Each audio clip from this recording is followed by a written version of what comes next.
Hey, Sissy. What's up, girl? How's it going? Can you hear me? Holla if you hear me. Yeah. Can y'all hear me in the chat?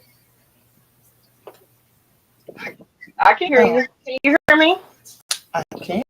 I can say I thought your stuff was on demon time today.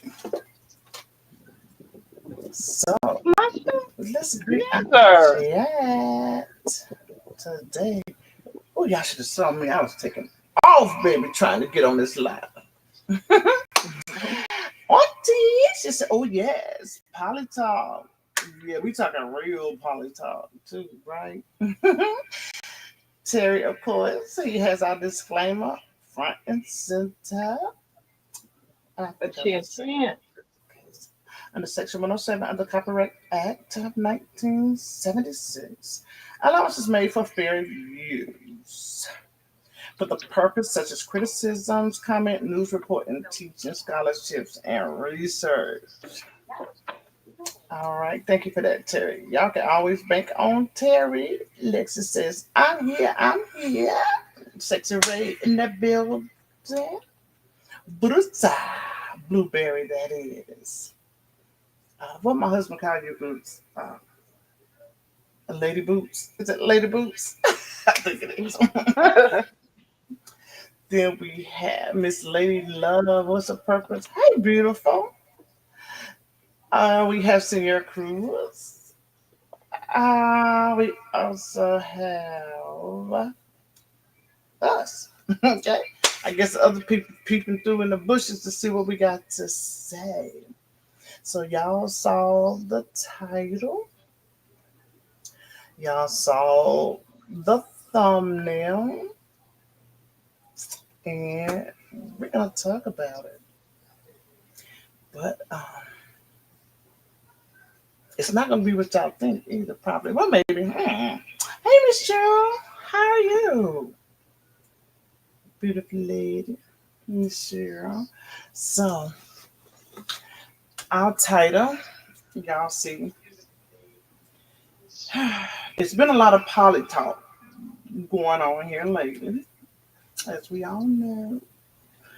And it rose a lot of questions for me, like um, kind of sort of. Um, I want to make sure I ain't. Oh, 1 second, guys. Okay.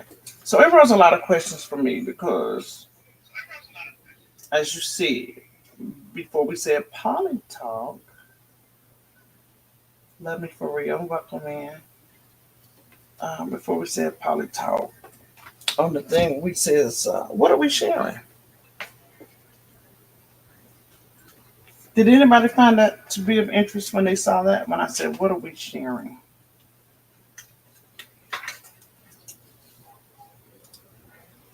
Anybody? Did y'all find that odd? What are we sharing?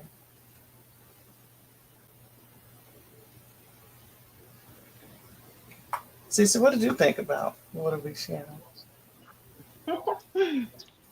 Oh, without being too Then you'll sexual. see on the thumbnail, it says the good, the bad, and the truth.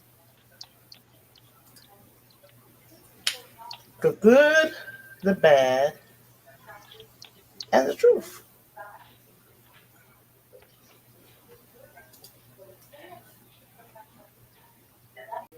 Hey, So y'all. tonight we're going to talk about the good pieces that we all know about poly relationships, and of course the bad. Now, with the good and the bad, we both have assumptions. What we assume to be good, what we assume to be bad, right? But if you've never been through it, how do we really know, right? We don't know. This is our personal thoughts that we like to impose on other people because we really don't know. And then we have the truth about it all. Hey, Am, thank you for coming in. And Miss Robin. Hey y'all. Um, the first thing that came to my mind when we were talking all this poly talk, where we were hearing all this poly talk, and you'll hear people say, I ain't sharing my man or my woman, whatever the case may be. I'm not sharing mine. And one of the first rebuttals that I hear is, well, you're probably sharing them anyway, and you really don't even know, right? That's kind of a typical response for people to give, right? Oh, well, you're probably already sharing them, and you just don't know. Can y'all put a one in the chat if y'all can hear me, please? It sounds like I can't.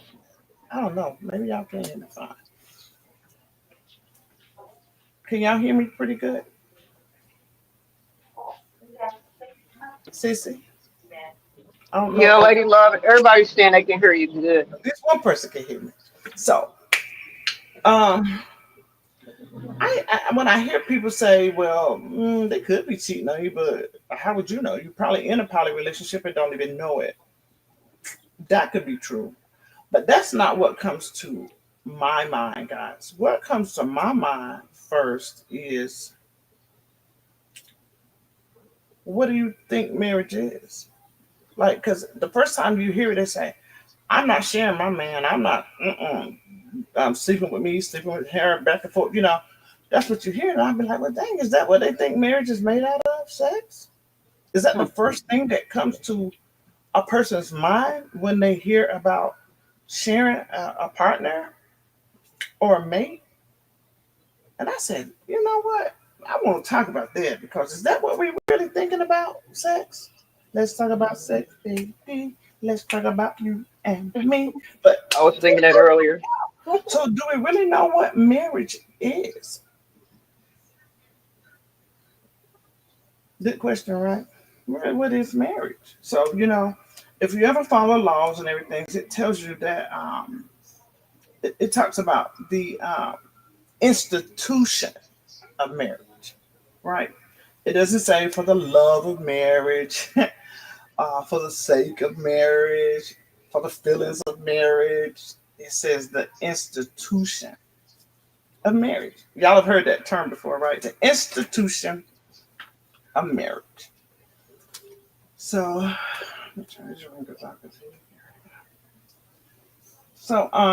I said, well, if that's the first thing that people begin to think about is the sex piece, then they are going in the wrong direction already.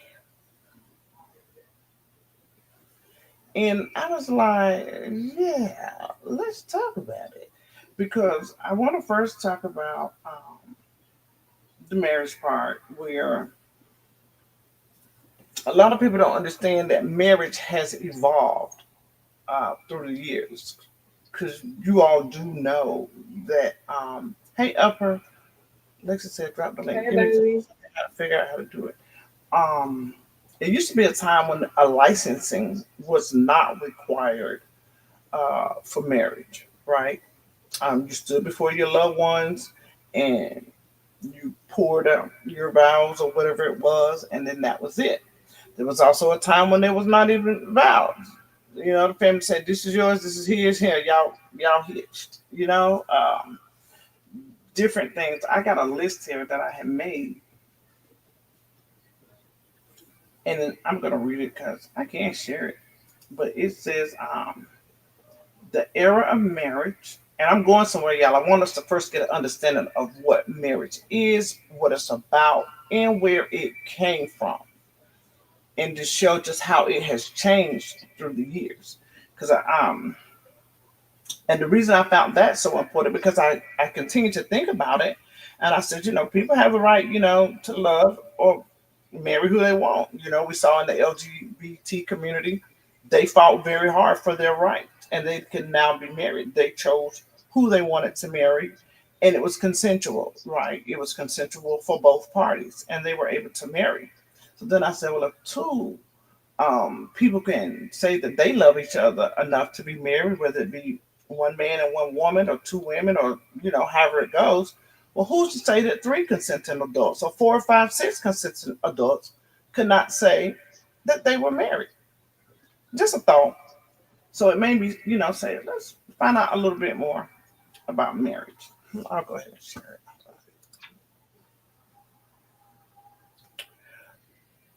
Give me a second, y'all.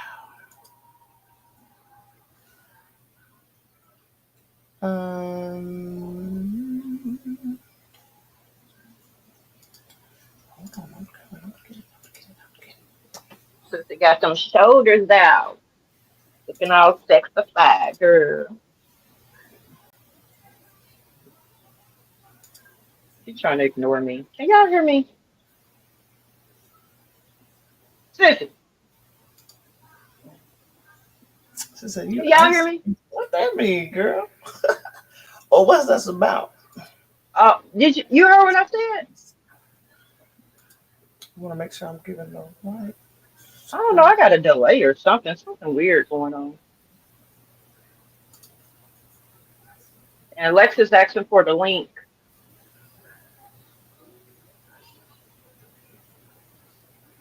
Yeah, let's hold on. She said, "Oh my jerk." Oh, hold on, hold on, Lex. I don't know how to. Y'all can hear Sissy. I can't hear her. Wait a minute, something wrong. She's saying, "Yes, Chosen. Can you hear Chosen? I can hear you. We can hear you. I can't hear her."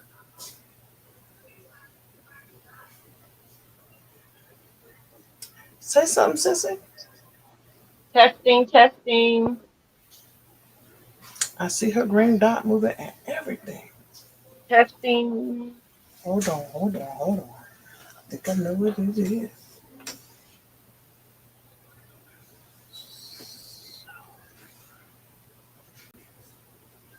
Say something else, Sissy. Testing, testing, testing, testing. One, two, buckle my shoes. Three, four, chest is dope. Five, six, pick up the sticks. I got it. I'm so sorry. All right. Say what you were saying, Sissy, while I try to figure out about this link. And then I'm going to share the screen. I was just saying you got the shoulder out on your sexy night. On your sexy one man. Girl, you're too much. How tantalizing. Where brother-in-law at? He is out with the boys, honey. It's frat night. Oh, okay. You It's gonna all have him right. a little shot tonight? Where they go bowling? I don't even know. I don't know where my husband at, girl. Where him at? Dang, I didn't even think about that. I don't know. I don't even question him, honey. When he go, he go. Um, I feel you. hmm As long as he know when to come home. But nah, Yes, I don't know where that's he what I'm talking about. And do. Yeah, somewhere. That's all I know. What Amber saying upper? What she say? Drop down, come back up, Miss White. Hey, Dreaming. Hey, Thirsty Robin. Upper, Cheryl.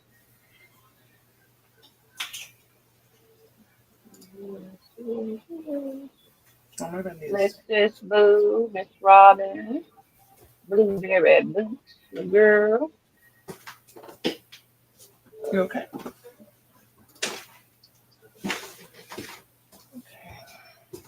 Senior Cruise, guys. Miss Lady Love. You finna go? Terry McGruff. Love me for real. Hey, y'all.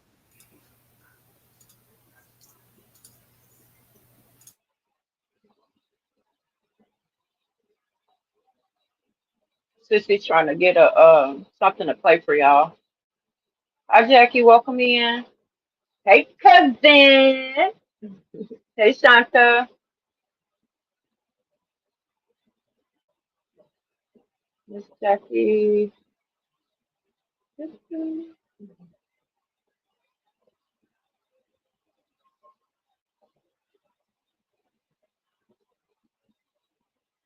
Somebody stole your picture, Alexis, and made a fake profile of you. Hey, Kayla, Real Talk Vibes. Hey, my two.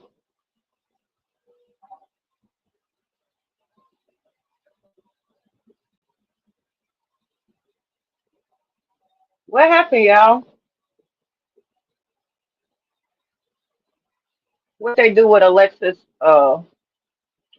duplicate account?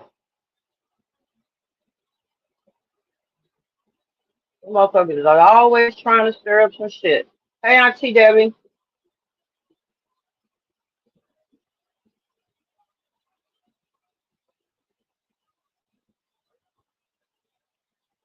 Yeah, y'all gotta somebody gotta tell us what happened. I don't know what happened. I've been baking all day.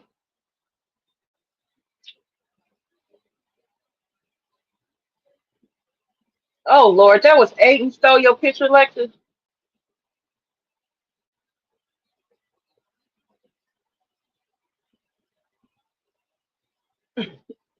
Hey, Savvy.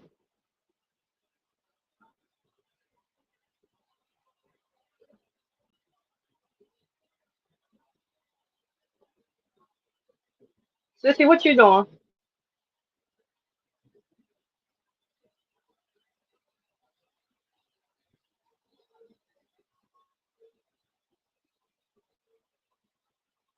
Okay, Sissy still can't hear me.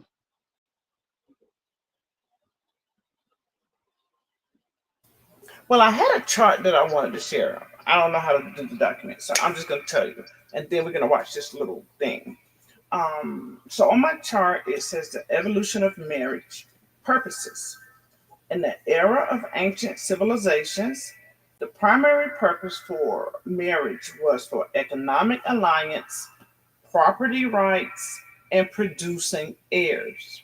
Right? The role of sex was expected for reproduction, not for the core reason of marriage. Keynotes to remember that marriages are were arranged by families. Love was optional, and dowries and contracts were central. So, if y'all have ever watched any of those old movies about royal families and things like that, love had absolutely nothing to do with it. They needed an heir. They needed um, a woman who they could get to produce a male. Period. That was it was like breeding, pretty much. Then you had the biblical and the classical era. That era came like 1000 BCE, okay, and it was just for covenant and family building. Sex was inside of marriage, valued for children and purity and unity. Now, let me say this, guys. When I was reading through that, I was learning that one of the reasons why they were saying no sex before marriage was to ensure that when they put that bloodline together, that was absolutely the father, absolutely the father. That's it. That's all. They said the idea was one flesh in the Jewish and the Christian teachings, with Greek Roman elites often marrying for alliances, not passion. Because if you go like to the U.S., the first documented marriage was Pocahontas. Y'all all know the Pocahontas story, and it was really for alliance to say, "Hey, peace, we gonna do right, okay?" Then we got the medieval period. It was to strengthen political power, unite the land, and wealth. The role of sex was strictly duty for producing the heirs again. Romance was often outside the marriage. So they would bring this lady here and say, "Hey, you produce these babies." But the woman that he really cared about happened outside of that. We all saw that in our modern day history with Princess Diana and Charles. He was with Diana. She had those boys, but his heart was with that same woman that he's married to now. He was with her for a very long time before Diana even left this earth. A lot of people didn't know that.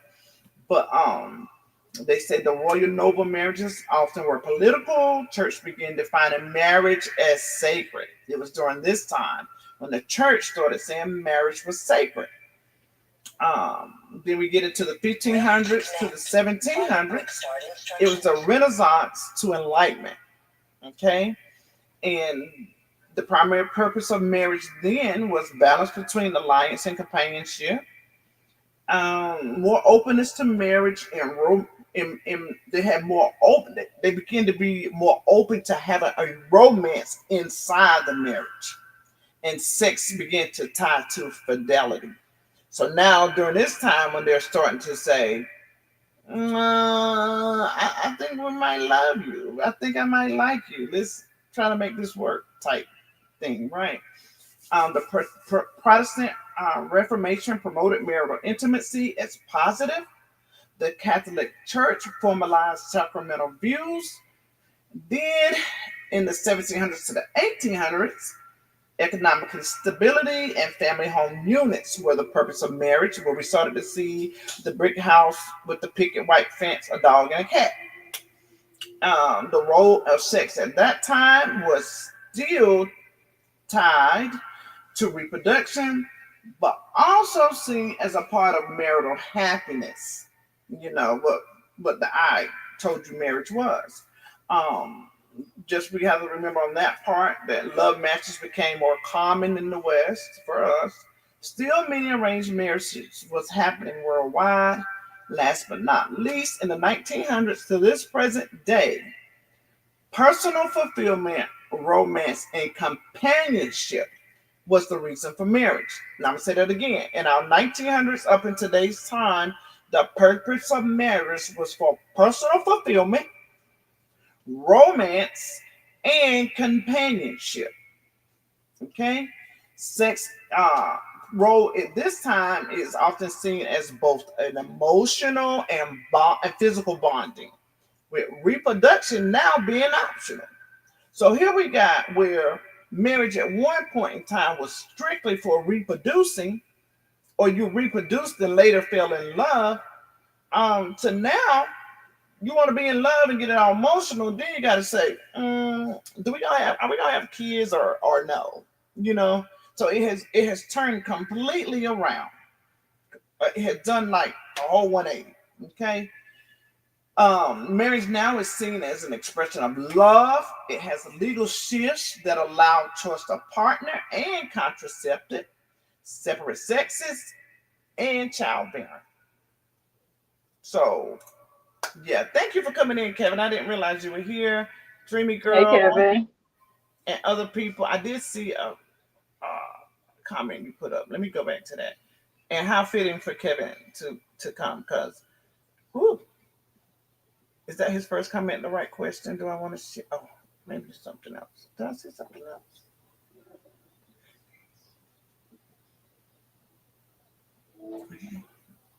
He says, I think that statement assumes dysfunction and dishonesty when that is not the case. Absolutely.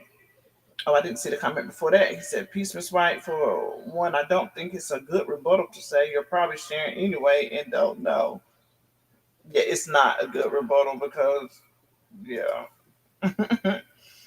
Some people share and do know and don't care. Um,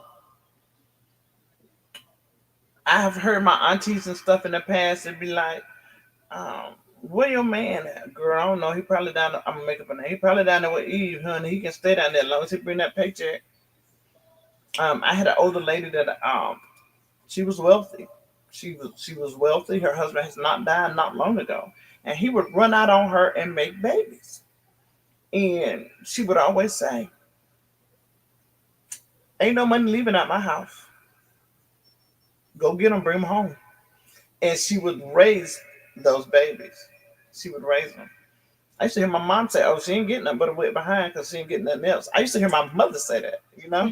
So, Kevin also says that I think that statement assumes dysfunction and dishonesty when it's not the case. Then he was speaking. Krisha came in. Some more people speaking. He says the Hey, correct y'all. Welcome in. is I get it. Most people feel that way because we've been raised to think love means exclusivity. Whew, it's natural to want something all to yourself. That's the good point. Kevin, and I'm gonna say something about that too. I'm gonna make sure I didn't miss anybody else's comment because it seems like people are just speaking. Then he says the right question isn't do I want to share, but do I want to build something bigger than myself? Oh my gosh. Polygamy isn't about giving less of a man, it's about creating more family, more resources, and more protection. You're not losing your man, you're gaining sisters, stability, and legacy. And then we have some more people. Miss Cheryl says, I understand that, Kevin. Somebody said fake Alexis go away. Yeah, we have people speaking. See how it's no longer about legacy and lineage. Right, that's what I'm saying. Like it has did a whole 360. I was sharing with somebody on the phone. I came from a very, very large family, and having as many aunties and uncles that I had, my dad was the oldest, and I would hear them, talk about back in the day how, they think, oh God, they ain't had nothing else to do but have babies, when that could be farthest from the truth. The reason they were having so many babies is because they needed people to keep the house. Somebody had to keep the land, help work in the field, because if nobody worked and kept the field, then the family would lose it. So they produced those hands. My dad talks often about how when he was big enough to get on a milk crate, he had to go work the fields. And he would be the first one to come back out of the field, and he had to wash up, start preparing dinner for the younger kids. And that passed, on and on, so on and so forth. So again, other reasons for having kids. It was like they were needed. It was necessary. She says, Kevin, as she read on, it did seem to switch from lineage. It absolutely, it switches from lineage. I can't think of the name of it right now, but it was a royal movie that had came out, and that woman could not produce that man a heir. She tried with everything in her. She ended up unaliving another girl who could really do it, and y'all know those movies. But that's real life stuff. That's real life stuff. Marriage had nothing to do with love at all, right? And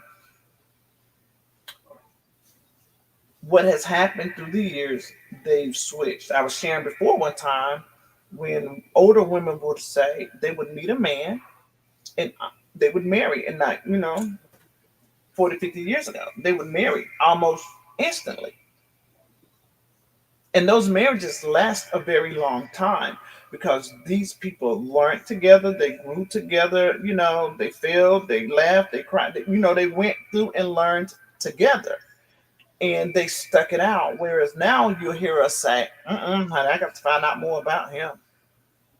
I got to see what she about, and they go 3-4 years and get married and still don't know who they married and end up in divorce anyway, because they still hadn't learned that in with the way the era has changed, they haven't figured out that this person is only letting you see who and what they want you to see.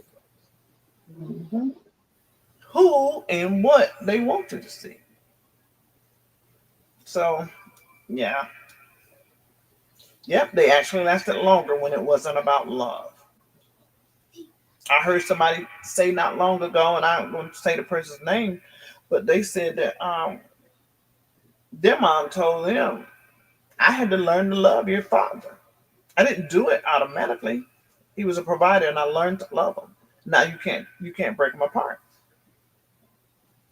So yeah. Then I just wanted to cover that about marriage as a whole first, to get a better understanding of what I was thinking and saying when it came to poly.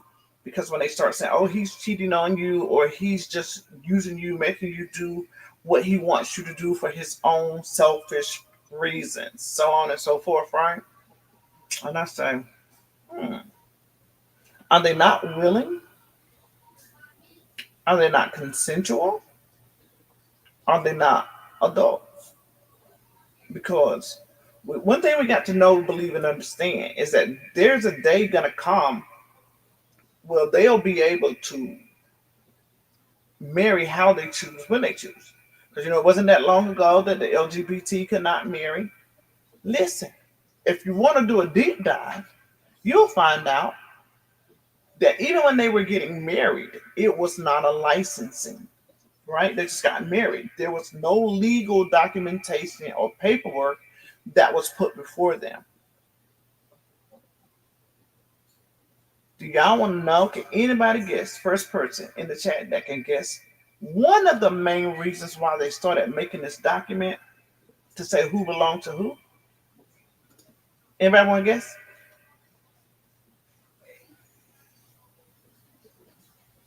Do do do do do do do. Do, do, do, do, do, do, do, do, do, do, do, Do, do, do, do, do. do, do. Anybody ever seen? It's a movie that came out some years ago. It's a movie. It was called Loving. Anybody seen Loving? Y'all remember that movie about the multiracial couple? Anybody? A hand? A one?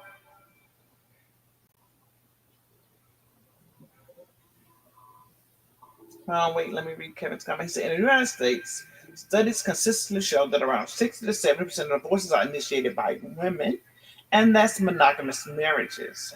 When looking only at divorces among college educated couples, that number jumped closer to 90% initiated by women, according to research by the American Sociological Association. Absolutely. I have that too. Let me pull my stuff up. And then what I was gonna say to you guys. It was a means to help control to make sure that people were not marrying outside of their race. And let me see when that was starting to happen. So that's part of the reasoning behind paperwork. Just like one of the reasons why they started school and began to make it a mandatory thing for us to do because then we can track you. We can know what you're doing, what you're about, what you ain't about. I'm not saying nothing bad about school. I'm not saying nothing bad about marriage. I'm not saying nothing bad about the legalities behind the paperwork. I'm just saying why things have taken into place. I've heard, the saying about Kevin having one legal wife and Lacey only having a contract. I just recently heard it said that if something was to happen to Kevin, Lacey would be left without, according to the state of Georgia. He says, I'm saying that to say if women don't want to share a man, they are leaving their one and only man if out of nature is monogamy. Think about it. Yeah. What I heard was that about Lacey would not have anything. And after I did my own research, it showed that if there was not a will in place or a contract and um, power of attorneys in place, then that would absolutely be the case. But you have these people vocally say out their own mouths that they have things in place, and the courts will honor that paperwork. The courts will honor the paperwork. Sad but true. I mean, however you look at it, it's their choice. Because do y'all know it's people who pass away and leave this earth that are married, and they go by what's in that will. And if there's nothing left for that wife in that will, then she'll be contesting it. But they gonna go by what's in that paperwork. I'm saying that to say if women don't want to share. Oh, I read that. I'm sorry. So then, let me go to my next little thing I was talking about. Uh,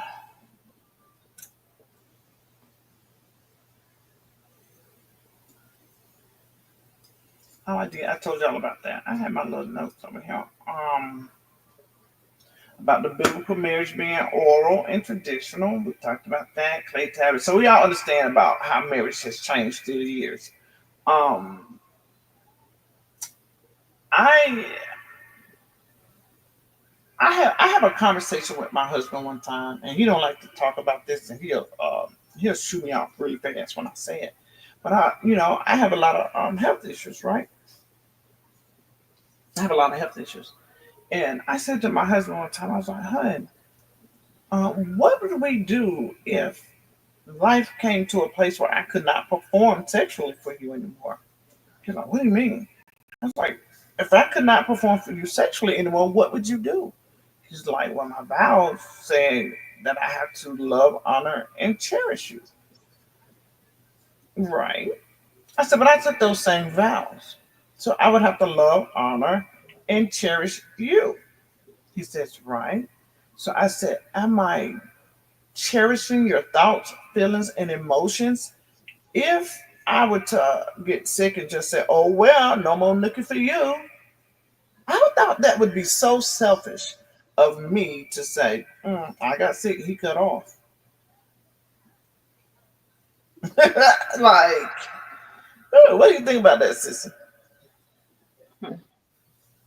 Well, we talked about this, and each man is different. And my thing was with what I know personally about y'all. I told you that you can't make your husband go lay down with somebody else if his thing is not drawn to that person's energy or their physical. I don't see him being a man that that's not sexually disciplined. I feel like he has to be connected. There are very few men that have sexual discipline, but it's not, for him. For what I know about him, it's not even about sexual discipline. It's about him not being one, the kind of man that lusts after women. Two, he only has eyes for you. Three, um, it would take a hell of a lot for him to be like, okay, well, I would go ahead. But then there's a percentage of men that, yeah, they would probably be happy that their wife, gave them what they call it, a hall pass, a day pass, or something like that was the word Mm-hmm. for it. But yeah, some men would absolutely. But I listened to Kevin's live. I think that was Thursday, and he broke down how monogamy, that isn't normal for a man. You know, like men just weren't born that way. You know what I mean? And it made so much sense. But as a woman, our thing is if you communicate with me on how you feel about life and women and partnership. Um, a lot of women could roll with poly, Um, it's the not knowing, it's the you have some men that you will ask them, hey, you want to do a threesome? They're like, no, but yet they'll still go out and cheat, you understand, and be sneaky about it. So it's just so many variations of how men, different men, you just absolutely cannot put them all in the same category. You just cannot. You cannot. Yeah. And I get that. I get that, right?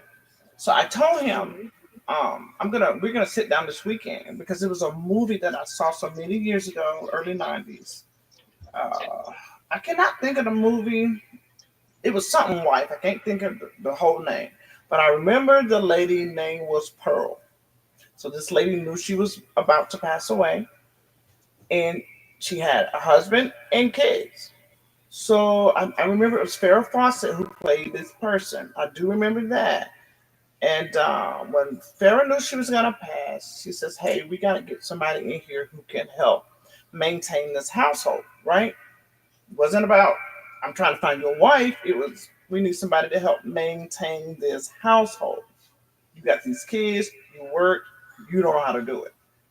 And they scouted, and this lady, Pearl, she came. And then they began. to say, hey, I think she might be the one for you, you know?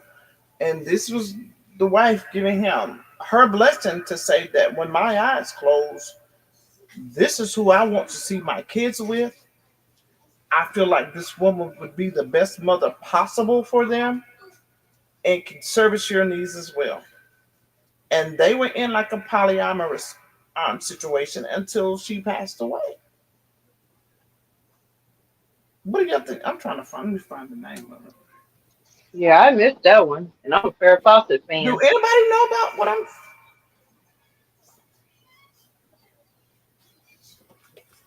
Let me look it up.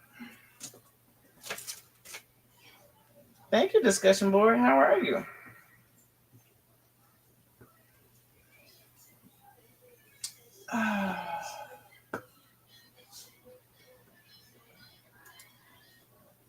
One second, while I look.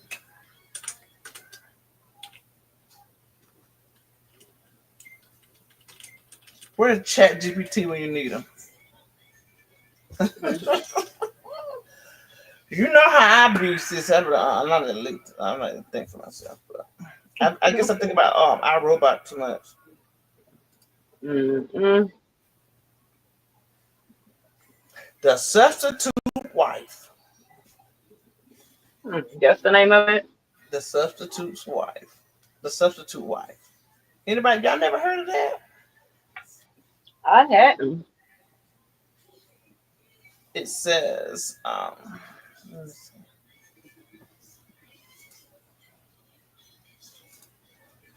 Nobody has heard of this movie.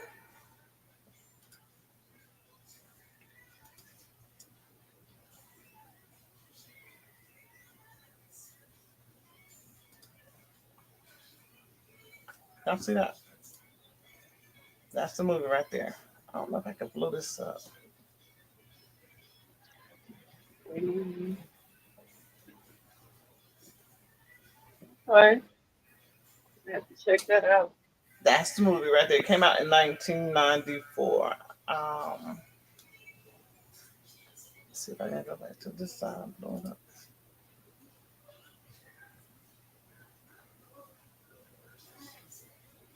Yeah, I better leave well enough alone with this screen, but I'm gonna let's see.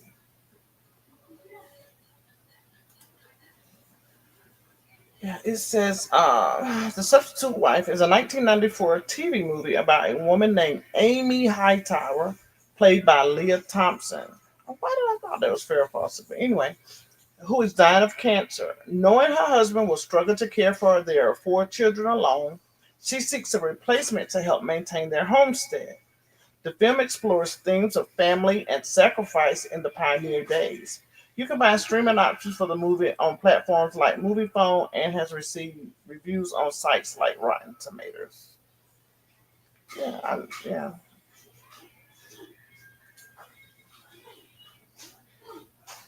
So yeah, but I thought about that. So anyway, back to what I was saying. I had asked my husband. I was like, I want you to sit down and watch this movie because what if that was to happen? I would just feel selfish, right? Um, you okay? Listen, to me, sex is an act.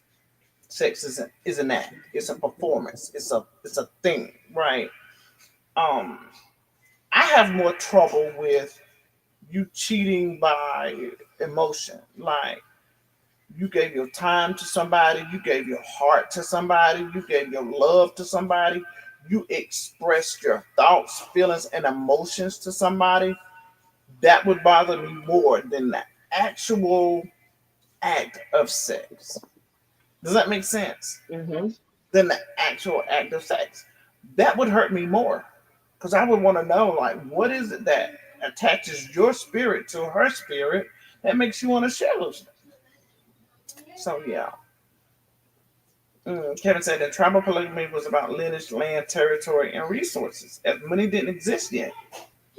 Land meant farming and hunting grounds, which was and still is resources. That listen, that's right.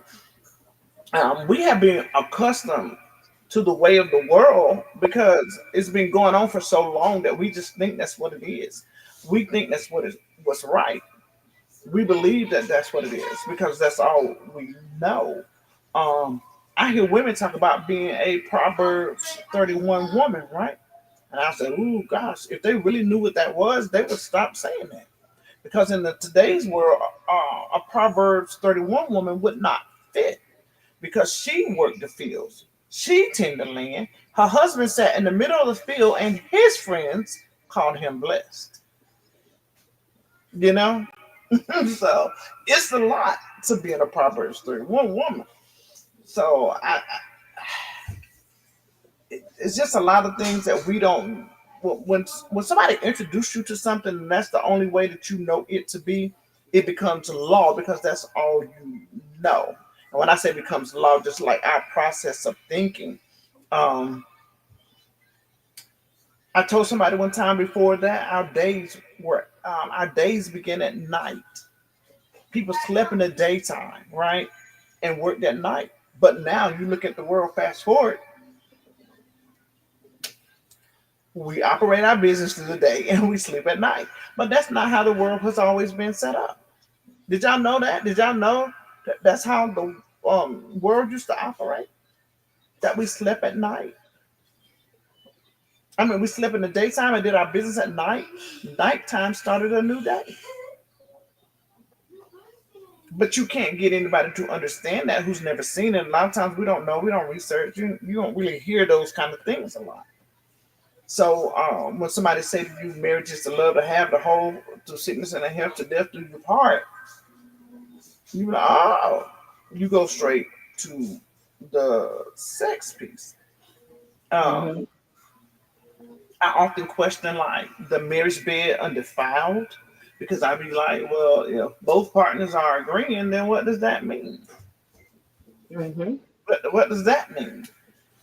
So that's why I asked in the thing like, what are we sharing, right? Because Kevin, he's going at it in the chat and he's putting it in there. So that's what I'm going to like. What are we sharing outside of the act of sex? They're looking at like we're sharing this.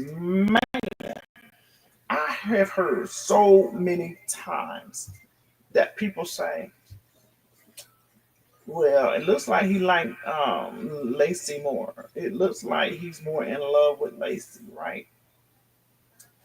Let me tell y'all what Miss White's response is, okay? And it don't mean it's the truth. It's just how I look at it.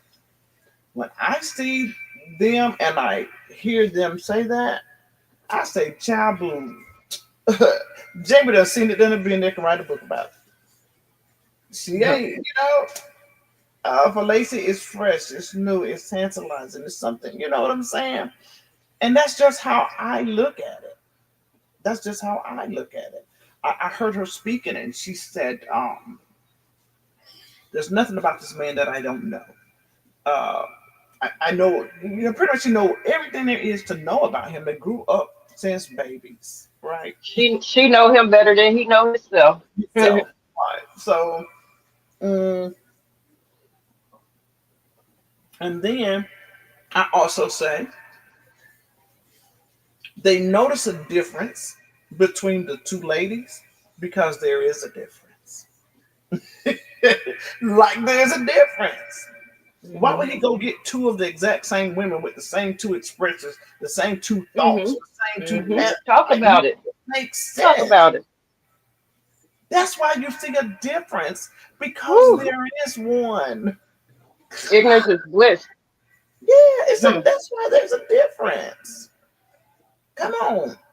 Y'all It can go makes to you school. wonder if they took Black history culture out of schools before I knew they took it out of schools. Because when I was growing up, we studied, our roots, our ancestors, things of that nature. And for me personally, when I found out about Kevin's life, like I honestly had no judgment. All I can remember is once upon a time we were free to walk around with our boobs out, breastfeeding babies, fishing, hunting. We were minding our business, and then all of a sudden we had to build America. So Mhm.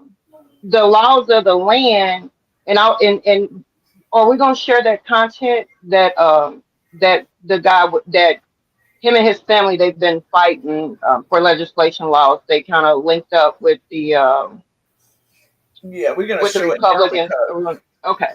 I'm gonna. Yeah, I'm glad you said it. So. I'll go ahead and show that because they didn't. They haven't been able to make calling his wives. Well, they can't. I'm gonna let y'all watch it because what they've done is Yeah, false. That for his freedom of speech to say that they're his wife. that's right. You might not That's have the right. paperwork, but you ain't gonna tell him. Okay, yeah. Let me show. Hmm. Hold Yeah, on. that's the part I said. I know that's right. Mhm. I Yeah. know that's right. Let me see which one.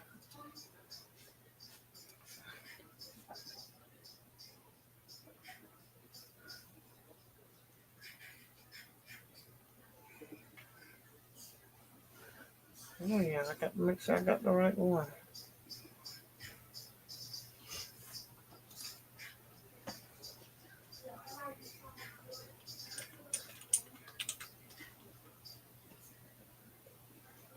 Kevin, if you're still in the chat, let me just be clear. You are my family. You, Jamie and Lacey. Amber don't get to share you. She'll get you by herself.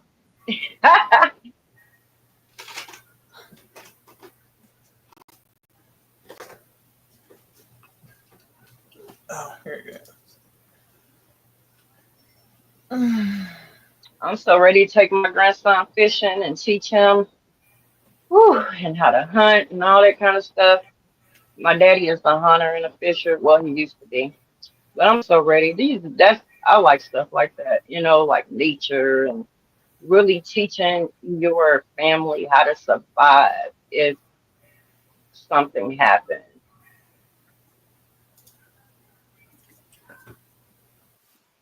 Everything is so computers.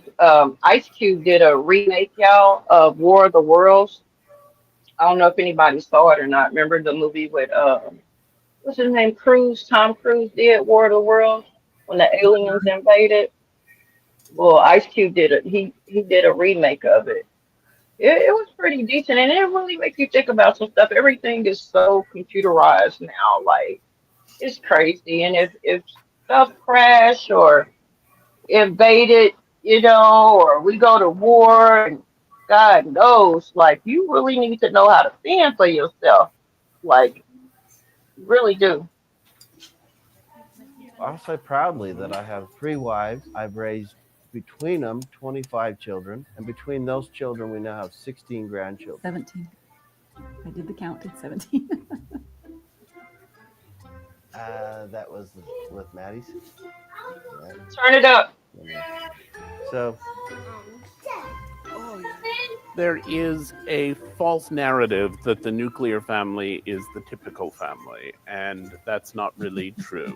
People seem to think that Leave It to Beaver was a documentary. It wasn't. You know you have a very wonderful father, don't you? Oh, sure, Mom.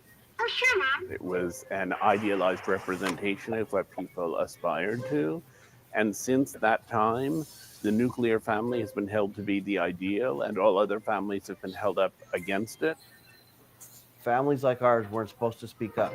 And if you did speak up, you could either be put in jail or there was more often the prejudice you would experience. One of the false narratives that goes around about plural families is that there's no choice and that everybody that's in them are either a victim or a perpetrator. And the lack of understanding that's gone on about plural families has really caused that narrative to grow. And, different legal systems have kept people quiet and afraid to come forward and say, that's not us, that's not who we are. All right, it's ready. Let's have blessing. Okay, go ahead and say it.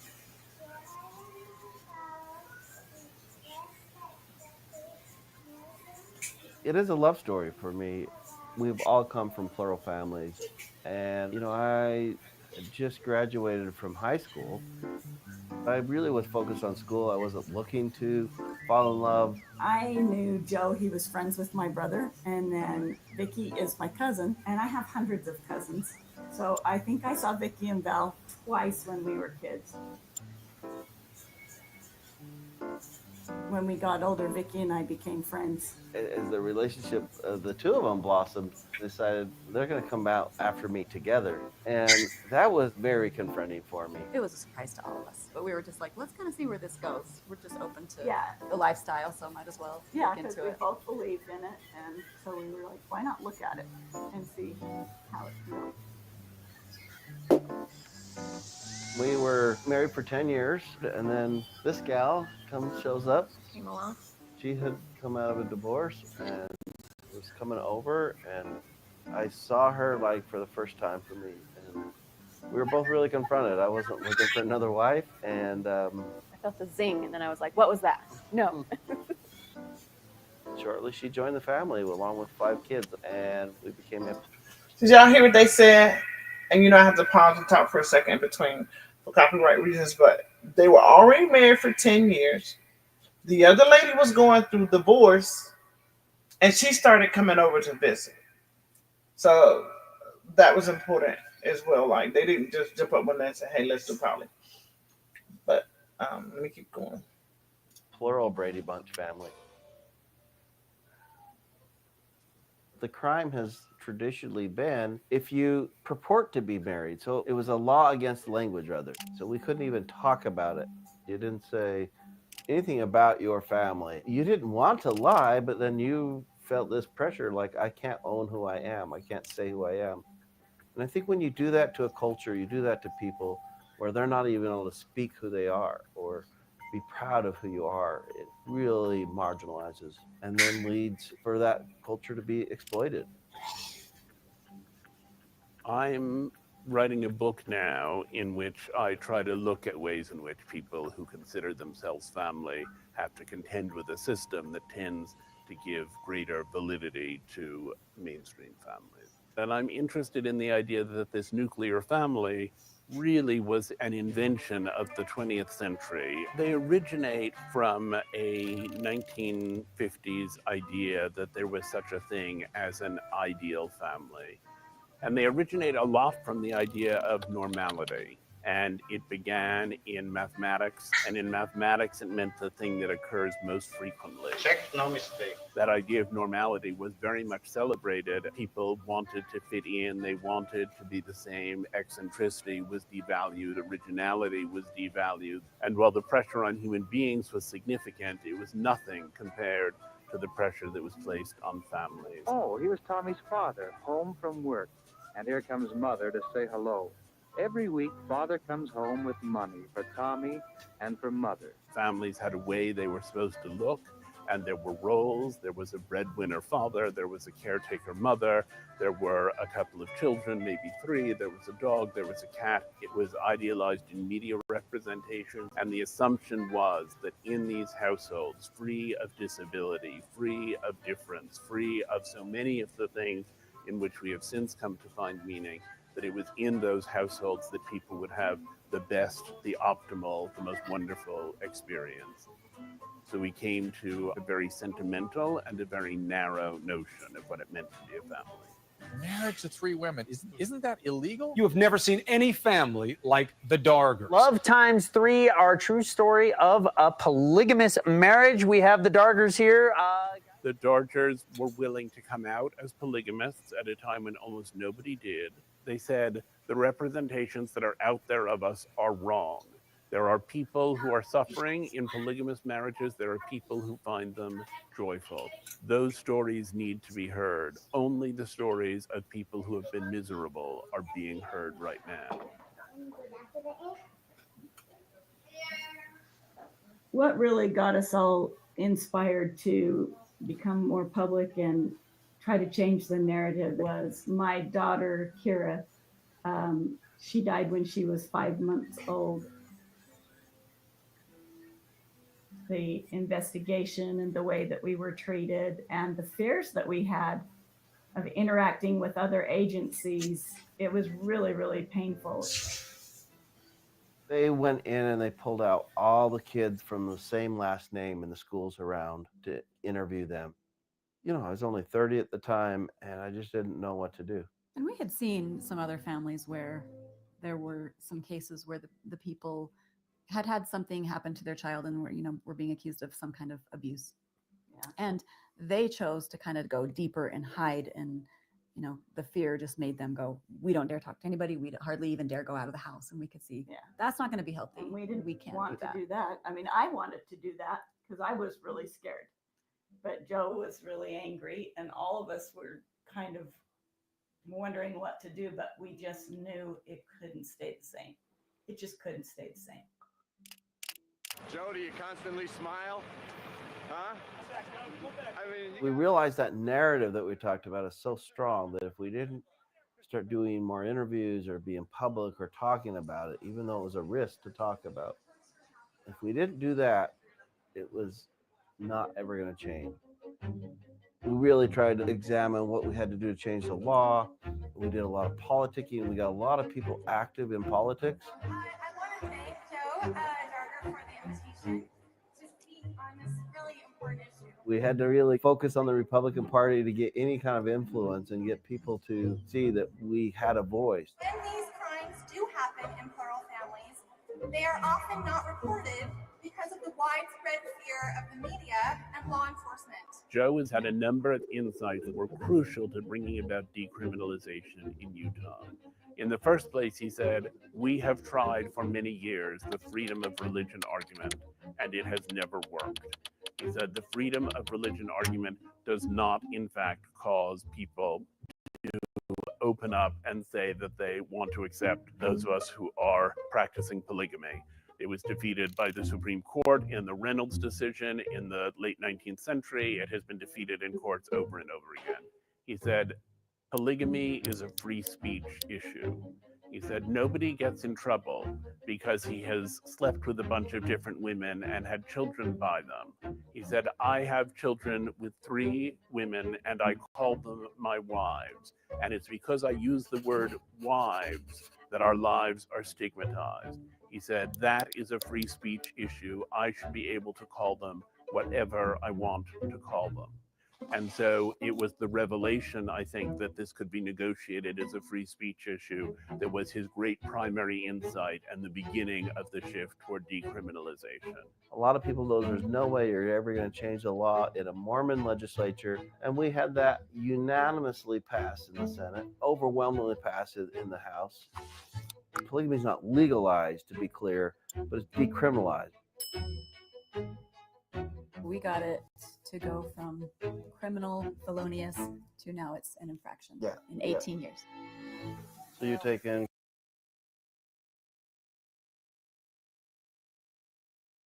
What they're saying here is, although they have not gotten it legalized, they at least they are not being criminalized for saying it. Like, still not legal, it's still not a law, but they got a law passed that he can say that he has wives, as long as he's not producing no kind of paperwork to say, this is my wife, this is my wife, this is my wife.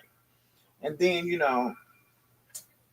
maybe we should have went into the difference between polyamorous, but anyway, that's what this is saying. Like, they had to fight for the right to just be able to say the very thing that I'm hearing Kevin being condemned for now is when he say my wives, and they say, well, one's a wife, the other's a concubine.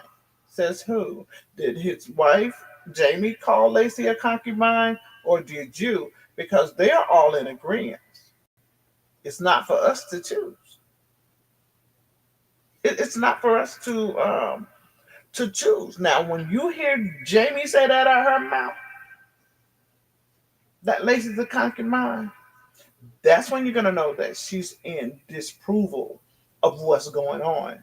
But so far, that's not what I've heard. Maybe y'all have, but I haven't.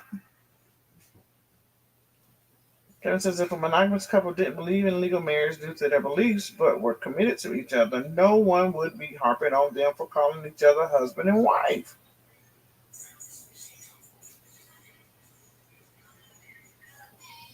Wow. Yeah, it's just a couple of more minutes on this, guys. He's going to talk about, and you know what else we found? And when I looked into this man, he went through the Republican Party. to help get change. Because you know who mostly Democrats are, right? Anybody know who mostly are Democrats? Dun, dun, dun, dun, dun, dun, dun, dun, dun, dun, dun, dun, dun. Oh, I got my little thing I could have been using. Hold on.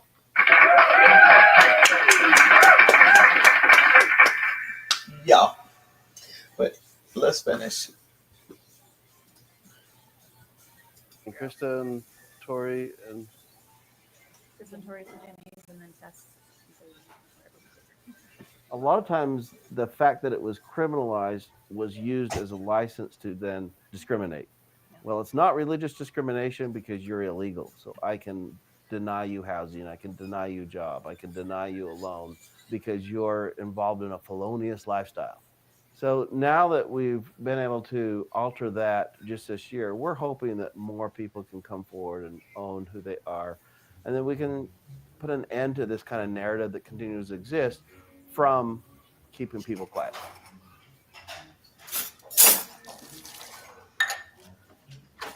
If we just hold on to the nuclear family versus being more accepting, then we continue to ignore what is in society. What is single parents, polygamous families, it's gay families, it's polyamorous families.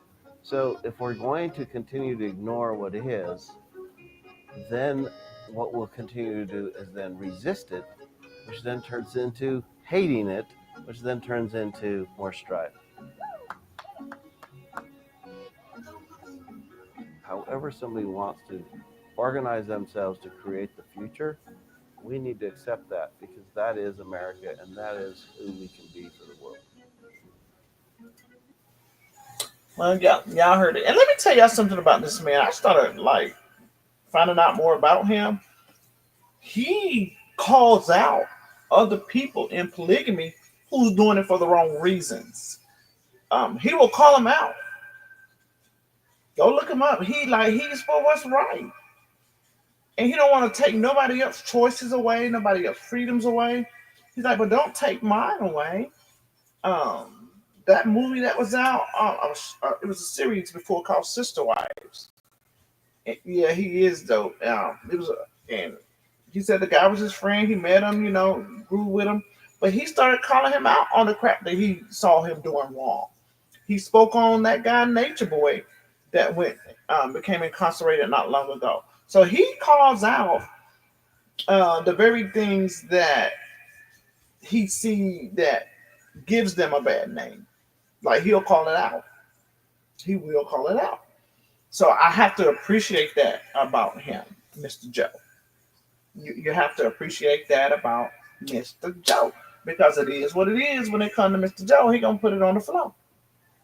He gonna put it on the floor each and every time.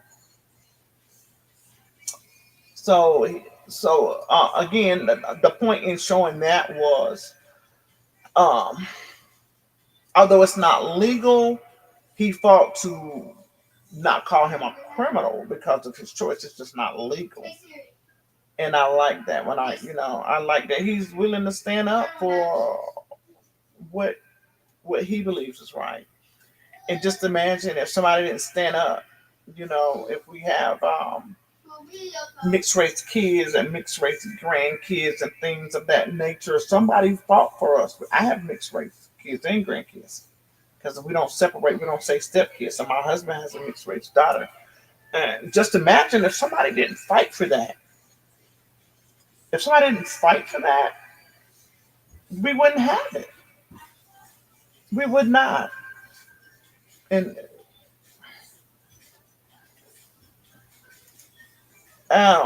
we have to stop being so judgmental because truth be told, if you didn't know what I had just showed earlier in the live, how marriage has evolved through time, you would think that's how it had always been. That's not how it's always been. That's how man made it. It's not always been like that. Just like daylight savings time. Man made it. They changed it. So we have to get a better way of thinking. We have to be able to broaden our horizon. I don't see if y'all saw what I typed in the chat. I grew up in the AME church all my life. That's all I knew was AME church. Well, fast forward, I get grown. I move out, and I did everything under the sun that I wanted to do. But when I decided that I wanted to commit my life back to Christ, and I started to learn about the different denominations and to understand, the purpose of them, I went with non-denominational church because I now know for myself. It wasn't what my mom told me and her mom told her and so on and so forth. It was because of my own understanding and what I learned, because denominations come from separation and disagreements. They flipping through I'm just, speaking hypothetically, they flipping through the Bible. Oh, put that in. Oh, no, don't put that in. Take that out. I don't like that. No, because John said this. Oh, no. But what about when Paul said that? If you say that, and we're going to be Baptist. Well, I'm going to go over here and I'm going to be AME. I'm going to go over here and I'm going to be Methodist, and all of that. And it was because people could not get along and could not agree. So they created all these different denominations. So when I left that, I said, sure, I'm about to be non-denominational, child. I ain't fooling with that. I just want to go to church. At the time, I don't go to church now, y'all, though. But because I have a personal relationship. I don't do the religion piece. I'm done with that. So, but that was because I had to learn for myself, not what nobody else told me. And just because we see certain things as the way of the world doesn't mean it's right. It doesn't mean it's right. I don't think that is a bit more right than snatching these immigrants, taking their kids from them, separating these kids who have not seen now 5-6 years their parents because they were pulled, snatched away, and separated because somebody made it a law.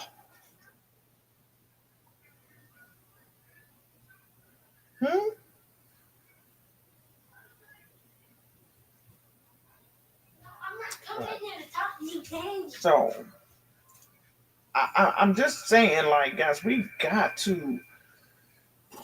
Another thing is we shun what we don't know. We shun what we don't understand. And when you don't understand, our first reaction kind of sort of is, but let's challenge ourselves to become more educational, to learn more. Kevin has a tribal way of living. It's a guy on TikTok. I'll post his name later on my community wall. I went and followed their page this week and stuff because I've been wanting to talk for this about 2 weeks, right? But I follow their page. They don't get what Kevin gets.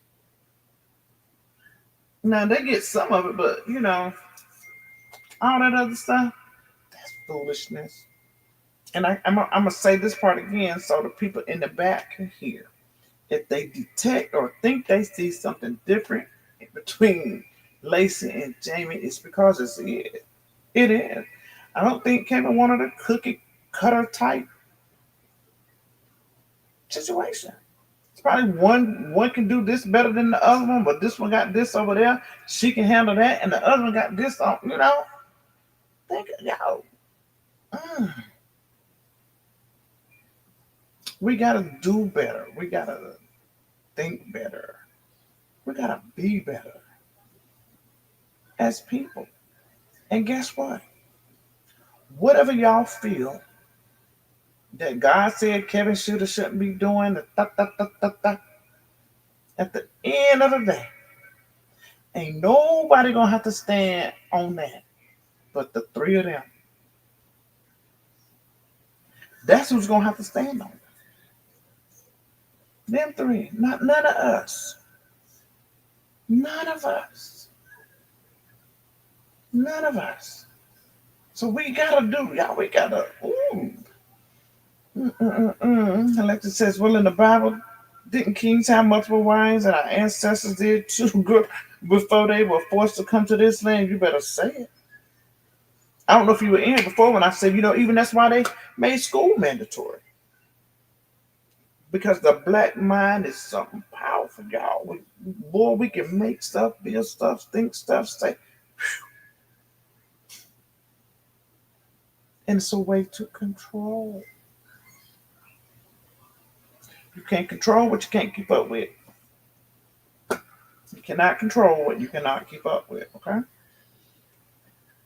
If you don't believe me, it's an old, we talked about it before, an old series that came out, a documentary, I'm sorry, it was called 19. Go watch it. Go watch it. You'll learn. Sissy says some people don't want to understand, they want to judge. Meanwhile, can ruin a household where a man's home is in peace. Mm-hmm. Some couples believe marriage is a covenant before God, not the government. They have ceremony in their faith tradition, but never file legal paperwork.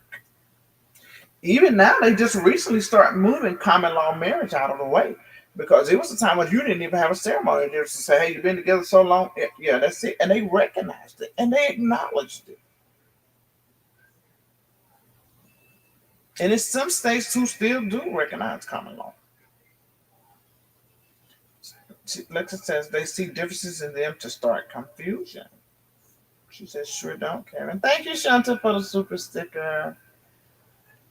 He says certain conservation Christian groups, some Masonic, believe it's part of the Hebrew roots movement, and even certain Muslim couples who do nikah without registering it with the state. And what happened with Sissy? Yep, that's true. I think I went and looked up. It's a lot of the countries. It's a lot of other countries who still it's still legal. I mean, they don't have to have a license. Rather, it's a lot of them. So, in a nutshell, we just need to learn to start familiarizing ourselves with things and stop kicking out what we don't know. Get a better understanding, Get a better understanding. Because honestly, if we're honest with ourselves, how many people in the chat knew what I said earlier before I said it? How many people knew that people did not get married for love or any of that? Even before it was arrangement, it was just about maintaining, being able to maintain. They did it for peace treaties. They did it for land separation. All of that. And if you want to, the closest thing that you could think to modern day, but old enough, although it was a movie, just think back to Color Purple. Think back to the movie Color Purple. When Mr. sold his daughter off, but he was trying to sell the other one, but he was like, nah, you can't have that one, but you can get that one.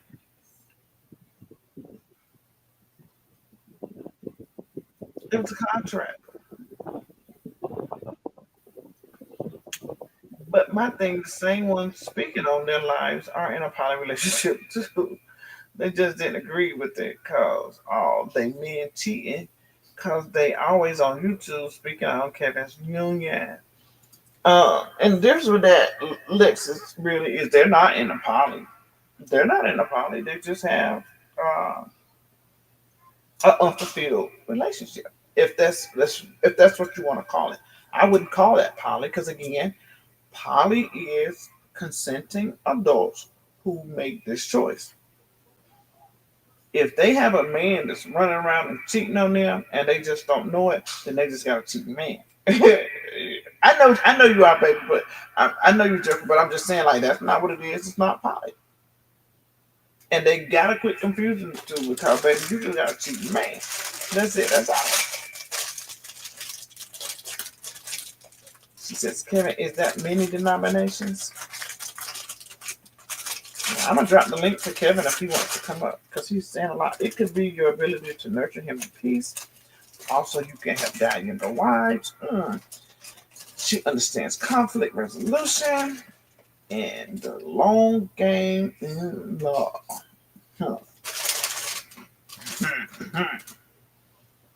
Teach the people, Kevin.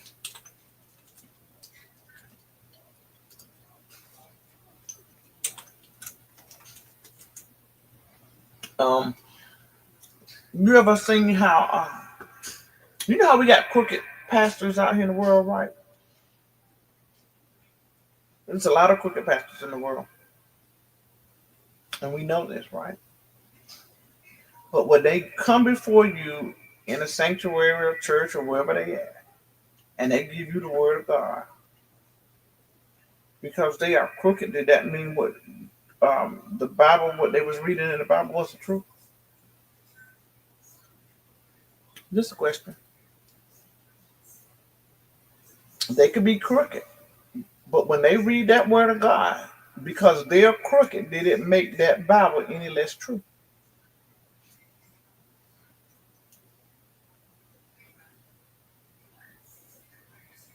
What do you think about that?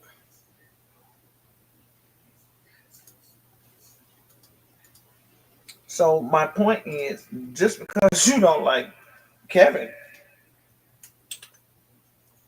don't mean what he doing is so wrong. You just don't like Kevin, and that's it.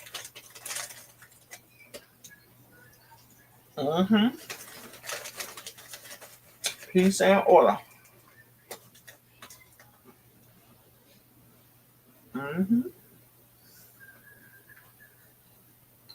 And that's it. That's all. None. Paul.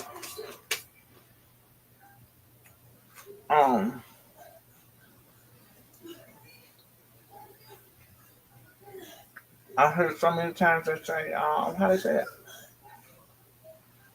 Jamie, you're not ugly. You are beautiful. Honey. You can do this and you can do that. Listen, I'm not saying that Jamie not a beautiful girl. I am. They both beautiful. Right, absolutely gorgeous. Right. But baby, beauty is not what's going to take you through life. You got to have something inside your mind, your brain, your thought pattern. We hear Kevin speak. He's an intellectual. Whose birthday is coming up? You got to know that he has to be satisfied intellectually and emotionally as well. Y'all got to know that, right? You got to know that. So don't think that Jamie's just this beautiful girl running around here. I think she's dope. I tell Amber all the time. I think Jamie is so dope. I do. I like Lacey too. I like both of them. But it's just something about how Jamie gives off this stoic look. Like I just love that about her. I always say that. But they both have their own things that attracted this man to him, and it may be one thing about him that Jamie is attracted to that Lacey not so much, or Lacey and Jamie not so much. So that's why you see a difference, because there is a difference. Because I didn't think he wanted a clone. Now, I dropped the link, Kevin, if you want to come up. You can tell us if you wanted a clone. You can tell us if you wanted a clone. One other thing too, Kevin. Kevin, let me say this before I forget. I heard the conversation piece about you sleeping with both women, getting from one bed to the other bed. And as women, we should know our bodies, right? We should know our anatomy as well as a man's anatomy, right? We should all know that. Those two women their pH balance has to line up as well. So apparently they got Talk that. about it. Yeah, apparently they've gotten that out the way because your body is just used to what it's used to, and obviously they don't have a problem there. Now, if your man go running out and jumping at something who pH balance does not align with your pH balance, you might be in trouble. So Right. it's better to him to carry around a pH balance kit before he decides to do something. So you can know. But welcome, Kevin. Go ahead. Hey, bro. Hey, Kevin. Peace, Peace, family. peace. Peace. Hope everybody's doing well. Exactly. Yep. Yes. So I had put something on my community board post that I thought that would be good for your live if you could share it. Mm-hmm. Let me go find it. Peace, everybody in the chat too, man. It's been fun listening to this and contributing to this live. I love an intellectual conversation. Absolutely.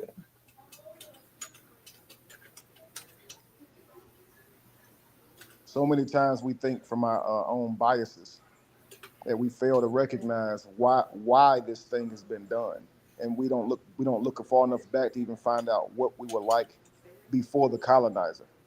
And we Mm-hmm. often say that we were kings and queens before slaves, and it's like if many of us saw what that looked like, we would be judging it. We'd be telling our ancestors that they were wrong. Oh yeah, they will. Hmm.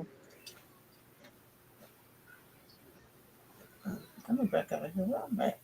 But Amber, you asked me about different sects of or sects or denominations of religion or Christianity. There are over 33,000 today, to date, of different denominations. And that's why I was like Miss White. I was non-denominational. I wasn't going to fit myself into some man-made denomination, um, because that's crazy when you're supposed to worship in spirit and in truth. Yep.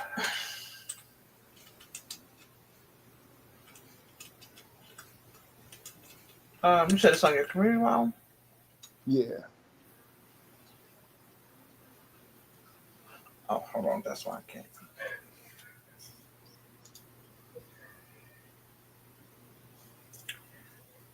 Not my channel. I can still put it in the toolbar for my channel. I was like, look at me.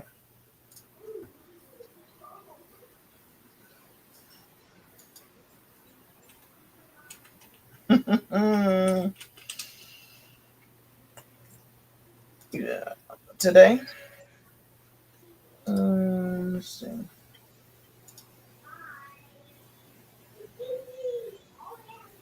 19 minutes ago. Was that it? Yeah. Okay.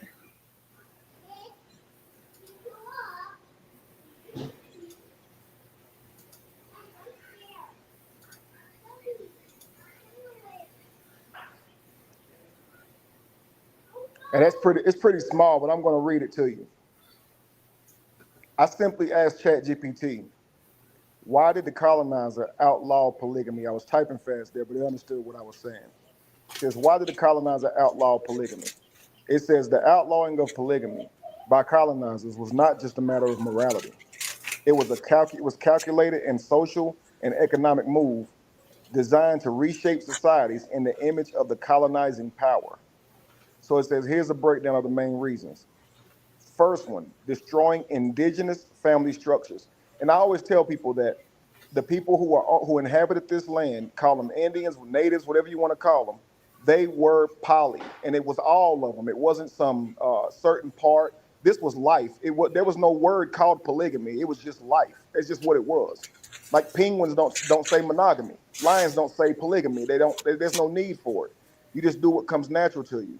So it says number one, the destroying of indigenous family structures. Many African, Asian, Middle Eastern, and indigenous Americans, some American societies practice polygyny as a normal part of life. It wasn't immorality to them. Now, to the colonizer, they're going to tell you it's immoral, right? They're going to tell you that you are wild. But it wasn't to the tribes that were practicing this. It was community, economics, and survival. By outlawing polygamy, colonizers disrupted the tribal household model, replacing it with the European nuclear family. This weakened large kinship networks that could resist colonial control. So, by reducing our numbers, we could not stand against the colonizer. While we were prisoners of war, they would still impregnate our women and have all the children in the world with them and call them mulattoes, but wouldn't even allow us to be married. And they did this for years so they could create an imbalance. Am I still there? You are, and their wives knew what they were doing. She recognized her husband's seed when she saw it. Absolutely. So watch this, number 2, aligning colonies with European religious doctrines. Colonial powers, especially those influenced by Christianity, enforced their interpretation of the Bible, which promoted monogamy as the moral option, even though biblical figures practiced polygamy. This allowed them to brand native practices as pagan or sinful, creating a religious excuse for cultural denomination. And you see this said now, they'll say, well, the Bible says if a man finds a wife, he finds a good thing. See, it didn't say wives. Now, imagine if I were to say this. It says raise up a child in the way that he should go. It doesn't say children. Using those type of scriptures to try and make your point, it just sounds absolutely ridiculous. Because they're ridiculous. Say what? I said because they're ridiculous. They just want Now, to if I have was to say, something to well, say. we should all have one child because it says raise up your child in the way that we should go. It does. Come on now, stop. So it says economic control is number 3. This is what I try to tell people right here. Polygamous families often own more land, produce more labor, and could pass sources with a large, loyal family network. Colonizers wanted individual property ownership, which was easier to tax, divide, and take away. Monogamy concentrated wealth in smaller units, making conservation simpler. Now, here's the next one. Number 4, weakening the male influence. In many traditional systems, a respected man with multiple wives was a central figure of authority, influence, and resource control. Outlawing polygamy dismantled this power base, making men more dependent on colonial laws and less able to maintain independent communities. So without being able to create more people, he's now reduced as to how far he can spread. The more people he can create, the more powerful he becomes. And that's why they want us monogamous. So they only want us having a few children.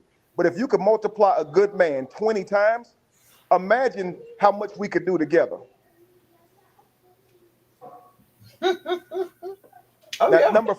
Number 5, cultural assimilation. Enforcing European style monogamy was part of a broader mission to civilize the colonized, erasing native traditions and replacing them with colonizers' legal, religious, and social systems. And here today, you fast forward to today, the children of our ancestors are condemning their very lifestyle by saying it ain't legal. It's like you're praising your colonizer. Do you know how crazy you sound? Yeah, it's like Talk about it. It's like saying, in a different way, it's just like saying if they took your ancestor out there and whooped them with a whip, you saying, yeah, look at him how you whooped them that whip. You was happy for it. Like, right. Saying, yeah, look what they took away from us. They did that. Right. And see, you look at this right here. We were actually prisoners of war. Slaves were actually Slavic people that were enslaved from Yugoslavia and held in Europe. They brought them here to actually supervise us. But we were prisoners of war, not slaves. They tell us we were slaves, but we were actually prisoners of war. You understand? And so what would happen is when we wanted to go free, you know who would snitch on us? Other prisoners of war who look just like us. Because they love master and his ways. And this is what we get today. They love the master and his ways without knowing that they're worshiping their master. They hold up his law and try to say we should be abiding by it. When what are you talking about? Right. At some point, right, in order for us to free ourselves, we have to go against master's law. The law is to keep us subjugated and to keep himself in power. And I promise you, the elites have multiple children. They have 20 and 30 children. They're billionaires. And they just don't talk about it, but they have so many children, man. Yeah. And people think just because these are man-made laws that they make it right, but it don't. You have the right to protect your property if somebody comes on your land. But there's fine detail. There's a case of a white man like literally shooting a black kid for knocking on his door, but the black kid was on the man's property. So you're gonna tell me that that man was right because he did it because the boy was on his property? Right. Y'all so accustomed to the white man's laws, and then y'all misinterpret it. I'm not saying y'all in the chat, but I'm saying us as a people, you man, go ahead, bro. Go ahead, Kevin. Now you on point. And when you think about this, when they made it legal to free slaves, when they made slavery illegal, what they did is they made vagrancy also illegal, which means being poor, not having a place to stay. So they let us go free. Then they imprisoned us for being homeless because they didn't give us homes and land. They just told us we could go. And so this is what created the first prison system that you've seen. It made slaves actually cheaper. So instead of you could buy a man for $20, $15, now you could get him for pennies on the dollar. So when you see all the men working on the railroads and stuff, this was the first prison slavery. And you look at it today, the private prisons, they actually have these prisoners making products like I'm talking about from clothing to machines to toys. They have you make them, and you wonder why they're locking us up at such high rates. This is nothing but modern day slavery. Yeah. And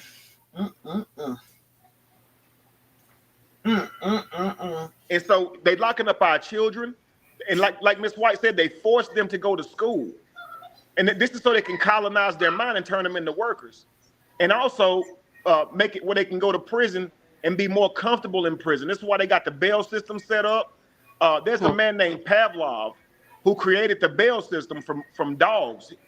He would ring a dog bell around time for lunch, and he would find out that once he would ring the bell, even if it wasn't time to eat, the dogs would automatically salivate. We adopted this and put it in our school system to this day. And that's exactly how prison is set up as well. They got a time for PE, they got a time for this, a time for that. And this is what they do in school. They teach us this in school. And then even if you go into work, they got certain break times. And so all this is structured in our mind through school. And notice this, they'll tell someone who's created a business, an economical way for him to not have to work for someone, and they'll say, go get a job. It's like in their mind, you have to have a job in order to be considered an adult. That's what they think. But no, you just got to be able to make money, and you can figure that out by using your own skill sets. You better say that. You better say that. Like, I tell people, like, I've been given so many instances of trying to get people to understand that we live in a man-made world that we had to adapt to, right? Weight loss. Everybody say, 3 meals a day. We're supposed to eat 3 meals a day. Well, in fact, that's not how God set us up. A newborn baby knows instantly that it has to eat every 2 hours. It's going to cry every 2 hours because it is hungry. Our bodies have been set up that way from birth. But the man said, nope, you're going to go to work at 9. You're going to eat lunch at 12. You're going to get off at 5. You might get a late night snack. You get what I'm saying? We were not set up like that. So now we and they tell you have to do that in order to eat. Right. When really you till your land and it'll harvest and you can eat forever. If you learn how to fish, you'll never go hungry. But they're telling you got to go to work, earn paper, go to the grocery store and spend that on food, and that's how you eat. Like they literally say money don't grow on trees when it does. Fruits grow on trees to this day. Vegetables grow out of the ground. That's what we're spending our money on. That's true. Yes. That's so true. Just like not only that, when to eat, but just how we're set up in general, and just believing that, oh yeah, well that's how it's supposed to be.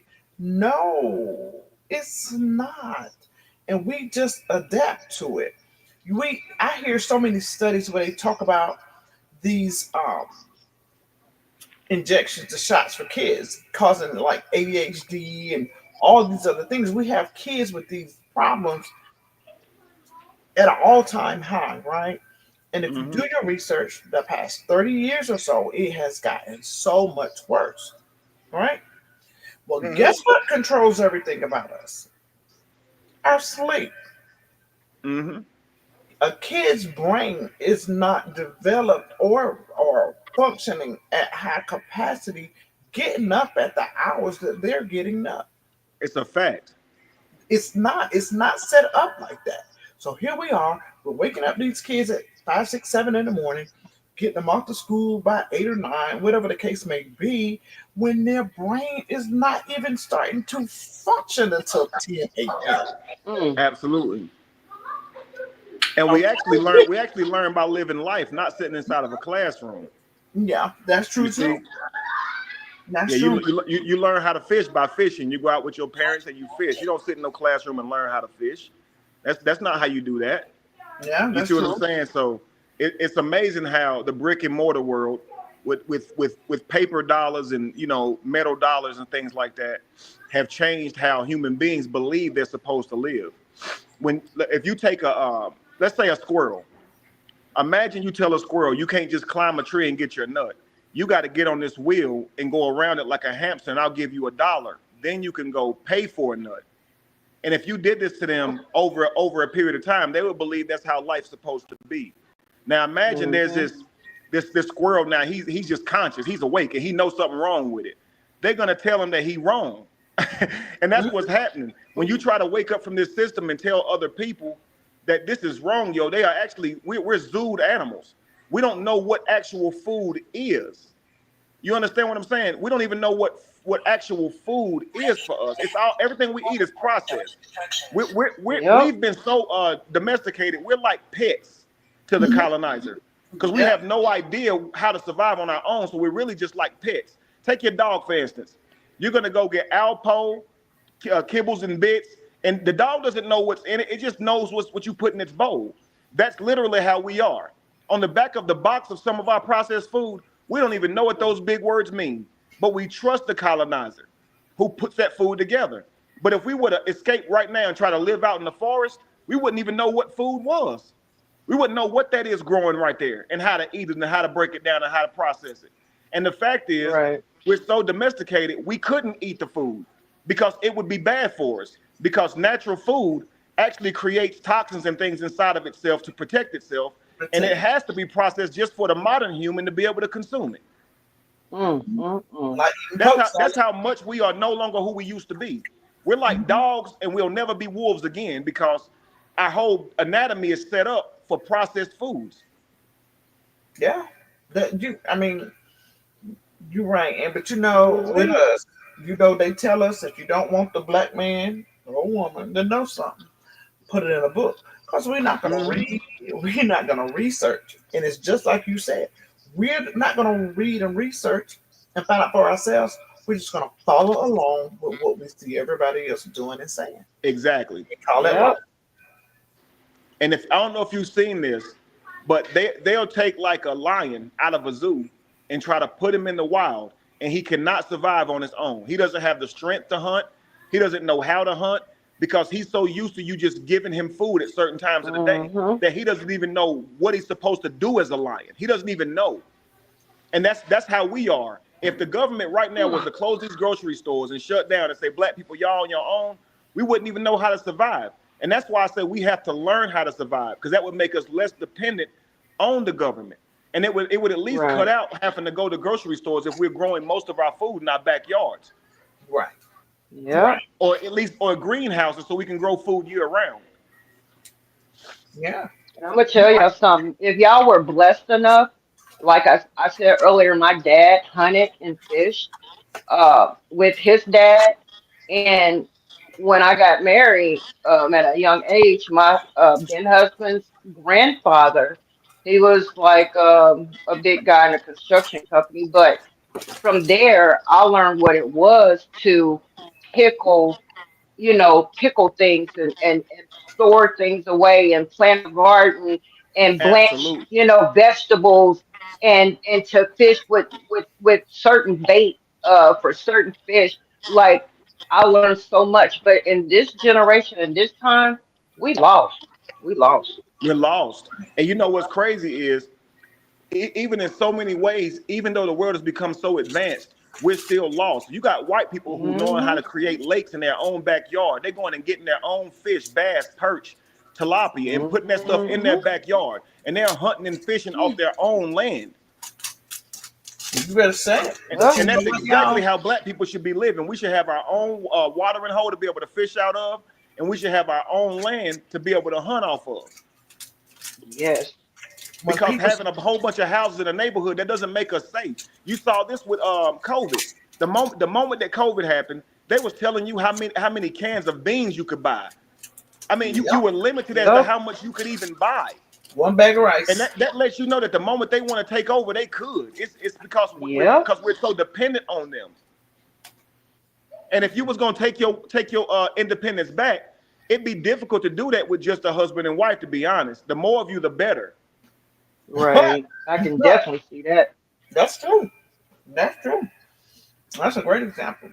But people who speak to me on the phone, they know I'm always in my garden. Like I'm always in my garden. Hmm. I want beautiful green grass, and I work on it every other day. I Hmm. have 3 gardens in my backyard. Um, we till, we sow, we plant. Like this is what we do. I put it in a mason jar and preserve it. Right. And I ain't talking about jellies and Hmm. jams. I'm talking about okra, tomatoes, beans. Right. Right. And Yep. as a matter of fact, I was speaking to Amber today. One of my daughters, she's 20, she moved out. So she come over here and help her mom in the yard. And Amber said, I know them kids sick of you with that yard. But you know what I tell people? I say, you know what? If something happened in the world, they're gonna be one of the many few in their age group Survive. that's gonna Yep. know what to do. They will Hmm. know what to do. And even Right. myself, I hated it growing up. Oh my God. I used to go back to school with green thumbs, y'all, because we had to share peas and butter beans all summer and cut the corn off the hub, man. I hated life. I used to run away, and that's the truth. But So thankful now. yeah, I would say I'm never doing this shit when I get grown. Because my friends weren't doing it. That's They how we didn't were, do Miss all the. White. Mhm. My grandmother was like that. She had us snapping peas and shucking corn and Hmm. out in her garden, weed in the garden. We had till in the garden, Whew, and talk and she about and it. she knew how to. She had her own doctor bag where she had herbs and salves and different things, ointments and stuff in there that she Mm, made. mm, The mm. same way as you said, canning okra or jarring up okra and stuff in mason jars. She knew how to do all of that, and we felt like we were being worked because our friends was outside just playing and skipping and shit, Having skipping fun. skipping rocks. They skipping rocks and shit, and we in here, shucking corn, and Yeah. we hated it, but that's life. I used to say, Yep. no, I will not. And I find myself as my mama now. I'm like, God dang. And I'm teaching the kids, and I tell them, like, you're going to know how to do these things.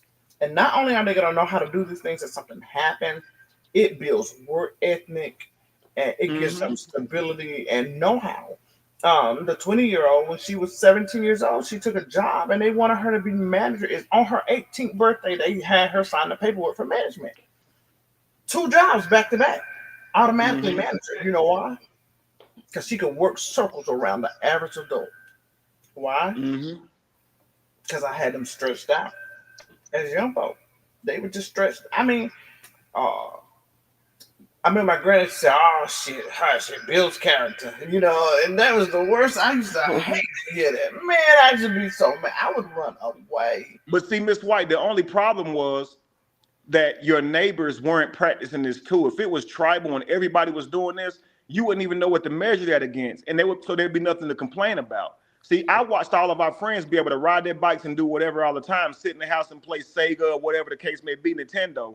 We had one, but we rarely got to play it. We had to earn playing it. I remember I had a GI Joe. My grandma would take it out of the closet and let me play with it sometimes. It was mostly we had to help her get the food ready by shucking corn, snapping peas, and we'd be all sitting in a row, all doing this together. And we feel like people would say, don't take their childhood from them. My grandma would say, what childhood? See, in your mind, we think that children are supposed to be playing with toys and jumping rope. No, they're supposed to be contributing to their tribe at an early age. Yes. Teaching them about the man that they're going to one day be. I tell women right now, to this day, when they complain about having a sorry man, right? And then it might be something with their child. And I said, you got to remember, you are growing the same man that you want to have one day. You got to remember that. You raising and growing the same man that you want to have one day. So you have to do those things in mind. I'm really old school rendering, y'all. I am. It's just because that's all I know, but it pays off. Listen, guys. Listen. You heard me talking about the one when she was 17. That was already making her management. But I got a son who's an engineer, build private jets. You know, I got one that runs a gas. Could be my kids. They okay. You know, I got one that's wild and she's doing her own thing, right? We know I got a child on drugs. But got a high IQ than all of them. Got a higher IQ than all of them. She just made her own choices in life. You know what I'm saying? But for me, it was you had to read. Like you had to. I homeschool my kids. Yeah, I did too. The little ones I have now, they're in school because if you heard me speak on the baby with the disabilities and everything. That was out of my league. I did not know how to school her. So I put her in school. Even when my husband tried to put her in private school, they was like, you gotta have to put her in public school because private school expect these kids to know the stuff already. They're not gonna work with her. So we had to put her in public school. But I homeschool my babies. And baby, yeah. Yeah, we got one. And they evolve faster because you don't have to wait until put them in curriculums and slow down for other students to catch up. You can actually give them a lot in a shorter time. You understand? That's what I was able to do with my children, man. So there's a lot to homeschooling that a lot of people just don't understand. They're thinking it's better off because they say socially your kids get to play sports and interact with other children, but that stuff is for later in life. They'll learn that stuff anyway. I got my kids got their social skills by. We went to church every Wednesday for Bible study. They was in church half a Saturday morning, like doing choir rehearsal or usher board meeting or something like that. Then, of course, they were in church on Sunday. We might have an afternoon program on a Sunday. So they got social skills there as well as at the YMCA where they were in, the groups at YMCA, after school programs and things like, they would link with the kids in after school program because we went to the Y. So they keep the kids in the Y. So then they got to be with other kids their age. So they still got the social piece of it. You know what I'm saying? Absolutely. So, and the thing about it is when you raise your children together and things like that, they're gonna be social with each other, their cousins, their aunts, and all this type of stuff. Y'all gonna have all of that anyway. That's why in tribes they have a rites of passage to where whenever it's time for you to choose your wife or husband, that's when you become social with people outside of your tribe. But economics are hunting together, fishing together, growing together. That's your economics, man. And because you learn that money grows, money is fished, money is hunted. It's not this dollar that fluctuates. You understand what I'm saying? And we're in a modern time now, but I believe we could be able to use the modern things that we have now and still do it in a tribal way by spending together. All of us living in one place and we buying from each other. And say if one person sells soaps, we all buy soaps from that person. If another person sells candles, I'm just naming things, we all buy them from that person. And this is how you keep the money circling around, just like Black Wall Street. The money would cycle 5 times before it left your community. Right now, our money doesn't cycle at all. We don't spend money with our neighbors. As soon as you get paid, you go right to the store and spend your money, and that store takes it right to the bank, and it goes to their communities. But it does not cycle. Too many of us don't own businesses and sell things anyway. You understand what I'm saying? We go work for somebody. And so that's why I say it's so much more for us to unlearn so we can actually have a healthier society where we're less dependent on the colonizer.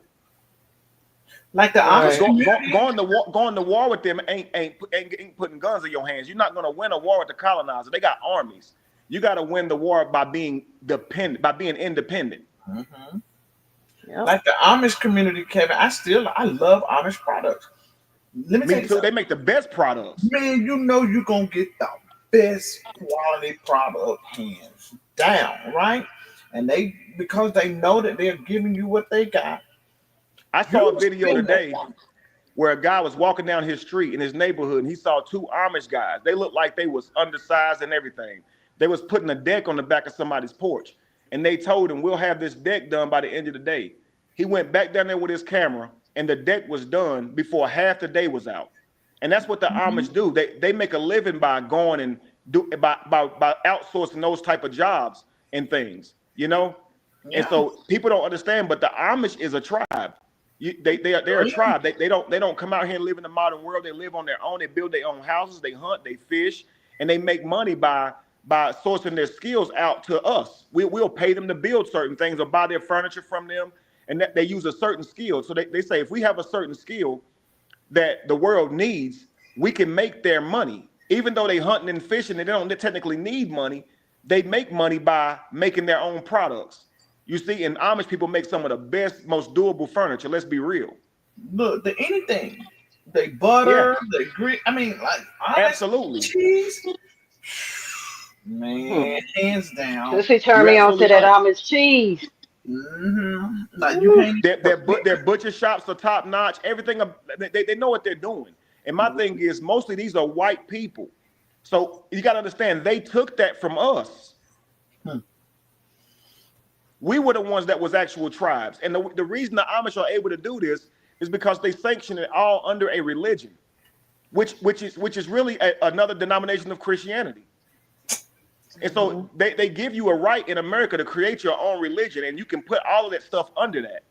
Though your way of life, you can put that under that. And that's what black people should be doing, because they're not going to let you just do that on your own. But if you put it under a religion, you can. They scared of, you know, how we do as black folk. I always say, we are stuck up under that Willie Lynch law. They scared of that.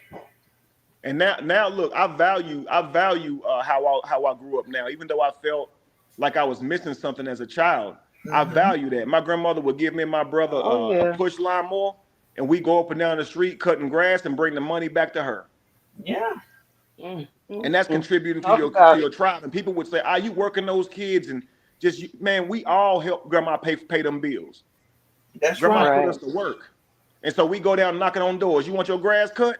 Yeah, I had $20. They give us $25, $30. We'll take it back to grandma. You know? Yeah. That's how. I don't know if he was in here. I was speaking earlier about, like, my dad. They said every time a child got old enough to stand on that milk carton, then they had to go tend the field. They had to take care of the land. Because if the land did not get taken care of, you know, they ain't going to be able to pay the taxes. They can't turn the land over or nothing. They're going to lose it. With the land being lost, they go to the house and everything else that was on it. So, yeah, they didn't have kids for fun. It was necessary. It was almost like breeding more hands to take the land. And that's how you thrived, by having multiple children, recreating yourself over and over. Now you can be in more than one place at a time. Because if you don't teach them how to work, then you can have all these children and you're still in one place at a time. If your children are sitting at home not working and all they're doing is expecting allowances, you're not benefiting your tribe because you're not even teaching them how to work. But if you got your own job, if you got your own business, your children go to work with you. But if you work for somebody, you can't bring them children up in there and you can't pass that job down to them. So it's imperative that we have our own restaurants or storefronts or something that we can pass down to our children. My kids 15 and 16, they know how to, they ain't much I do in the kitchen that they don't know how to do. Even food, they was 15, 16, they can open it and close it all by themselves. Absolutely. And see, I don't have a storefront or anything like that, but I've learned how to use the virtual way making money online with social Right. media and things of that nature. And I help my children build their pages and stuff like that. And so we're all able to contribute to the same goal. My children will be able to pay their houses off if they work their pages right. But they know how to do this. If they decide, hey, I'm gonna get my money a different way, that's fine. But they can't say I didn't teach them. Right. You gave them the opportunity. Like my husband oldest son, he sent him off to school. He graduated Howard. He worked a job in the corporate financial world. He was over a mortgage branch. He had like 40 some customers. Employees up under him and everything. And he made really, really good money. And he went to work one day and walked out. Called his dad. He said, "Dad, I think I'm gonna be a contractor." But it's his own choice. My husband had allowed him the opportunity to college. He graduated Dean's List. I mean, the whole nine. But he just one day decided that he wanted to do different. And my husband said, "Well, I can't be upset with him. He has a plan. He knows what he's gonna do, and he's doing well." So I get it. Right. And see, I didn't go to college. I actually quit school and went and got my GED because I had to go to work early. But see, I come from a broken home. But Jamie, she comes from a healthy home. She went to college. She made the Dean's List, all that stuff. You see what I'm saying? But she'll tell you, even with graduating college, making the Dean's List and all, I was the provider of our household. Jamie got pregnant early, and then she had, of course, two more children after that. But she didn't work the first few years of our marriage. I took my butt to work, and I made a good living too. Yeah, and I can see that. And now that's the first time I ever heard you say that about Jamie. But like I was just saying, like people call her crazy or whatever. I said you got to know that it's something about her because your tank has to be full.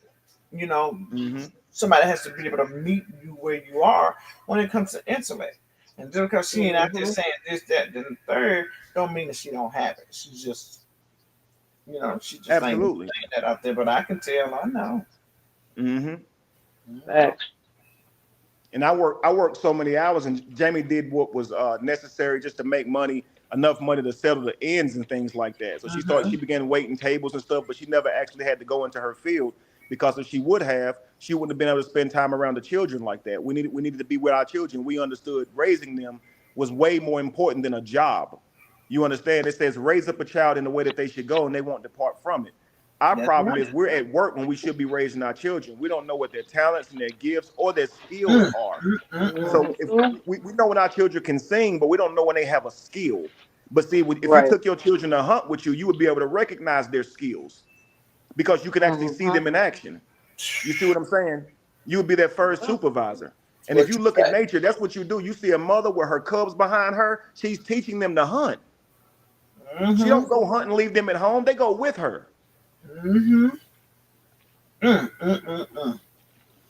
this is what the human did. But now since the colonizer came in, it's like, nope, we're going to raise your children for you in this school, in this place called school, while you be at work separate from them. You see what I'm saying? Oh, yeah. And so we fall in line with what's the norm, but we don't really understand why this is being done, why this system is this way. And it's so they can maintain power. I used to try to get people to understand about school and where it came from, but me doing that sounds like, oh, you're just against school. I can't believe you don't believe that. It's not that I don't believe in it. I just understand where it came from, and I guess I rebel against that a little bit, knowing that it wasn't with good intention. Absolutely. And that kind of does something to me. Then on the other side, I say, okay, well, let me make the best of it. Why? It was kind of like flipping it. Okay, you meant it for this. You know how the Bible say they meant it for evil, but God will turn it into good. Kind of like that, so to speak. Like, you created school for this, but let me show you that. So I just you gotta know your audience. You gotta know who you talking to.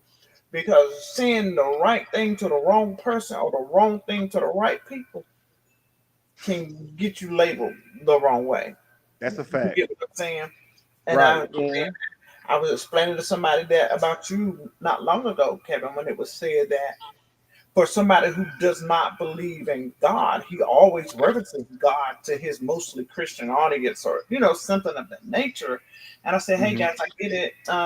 He has to talk to the people in what they understand. You can't. Absolutely. I get it. Like, you have to meet them where they are. When I'm trying to get something through to my husband, I talk baseball. I mean football. You know what I'm saying? Right. I Absolutely. use scenarios in football because I know he's gonna get that. You get what I'm saying? Mm-hmm. The little people, I've taught them to cook since they were little. So when I'm trying to make reference and get a point across to them, I use cooking, or whatever Absolutely. interests them. That's how you grab them. You have to speak a person's language for them to even want to hear what you're saying. Right, and what's in you comes out too. And I've studied many religious texts, so I'm often speaking from all of them. But they only know when I quote the Bible because that's what they're used to. That's what. But I could be quoting the Bhagavad Gita, and the scriptures can be so close to the Bible they think that was a Bible quote, and it really wasn't. You see, and like right now I'm learning Spanish, but I'm not gonna get on my page and start speaking it because they ain't gonna understand it. I'm talking to English people. Yeah. So they're gonna say, why is he speaking English and he speaks Spanish? No, I'm speaking English because you understand it and I'm talking to you. You know what I mean? But based on your point earlier about school, think about this. What good is it to you to understand the Pythagorean theorem, algebra, history, if you can't light your own fire if you was in the woods? If you couldn't hunt your own food of fish if you was in the woods, you would starve to death, but you know the Pythagorean theorem. Come on, man. Yeah, but it's and many of us had to learn that stuff, but it's actually useless knowledge. Even in our world we live in right now, whatever you do in your life right now, think about how much you actually are using from what you learned in school. That's true. That's true. I've never been in a position where I had to use "Please excuse my dear Aunt Sally" in my entire life, other than school. That's true. That's so true. The periodic table of elements. I've never had to use that. But I know it. You see what I'm saying? And I still ain't had to use pre-calculus trigonometry. Right. Shit. You see what I'm saying? Yep. And so my thing is, these tribes out here can hunt. They know how to break down food, plant food, harvest it. And we sitting here with the Pythagorean theorem in our head. Who's going to survive in their world? Now, in our world, we might feel like we have more chances of survival. But in the real natural world, they run in circles around us, and we're natural beings now. So in reality, we have devolved with a head full of useless knowledge. I look at some of these tribes. They can climb trees and get honey, and these bees sting them. They don't even affect them. If that bee stung me, my head would be swollen up like Martin when he fought Hitman Hearns. Because your body ain't ready. You ain't consuming the right foods or nothing else. I remember when I was a kid, we grew up on a trailer park, right? I remember, man, we could run on the rocks. It wouldn't hurt our feet. We had Flintstone feet. Now, if I step on a marble, I'm about to die. Do you understand? I know.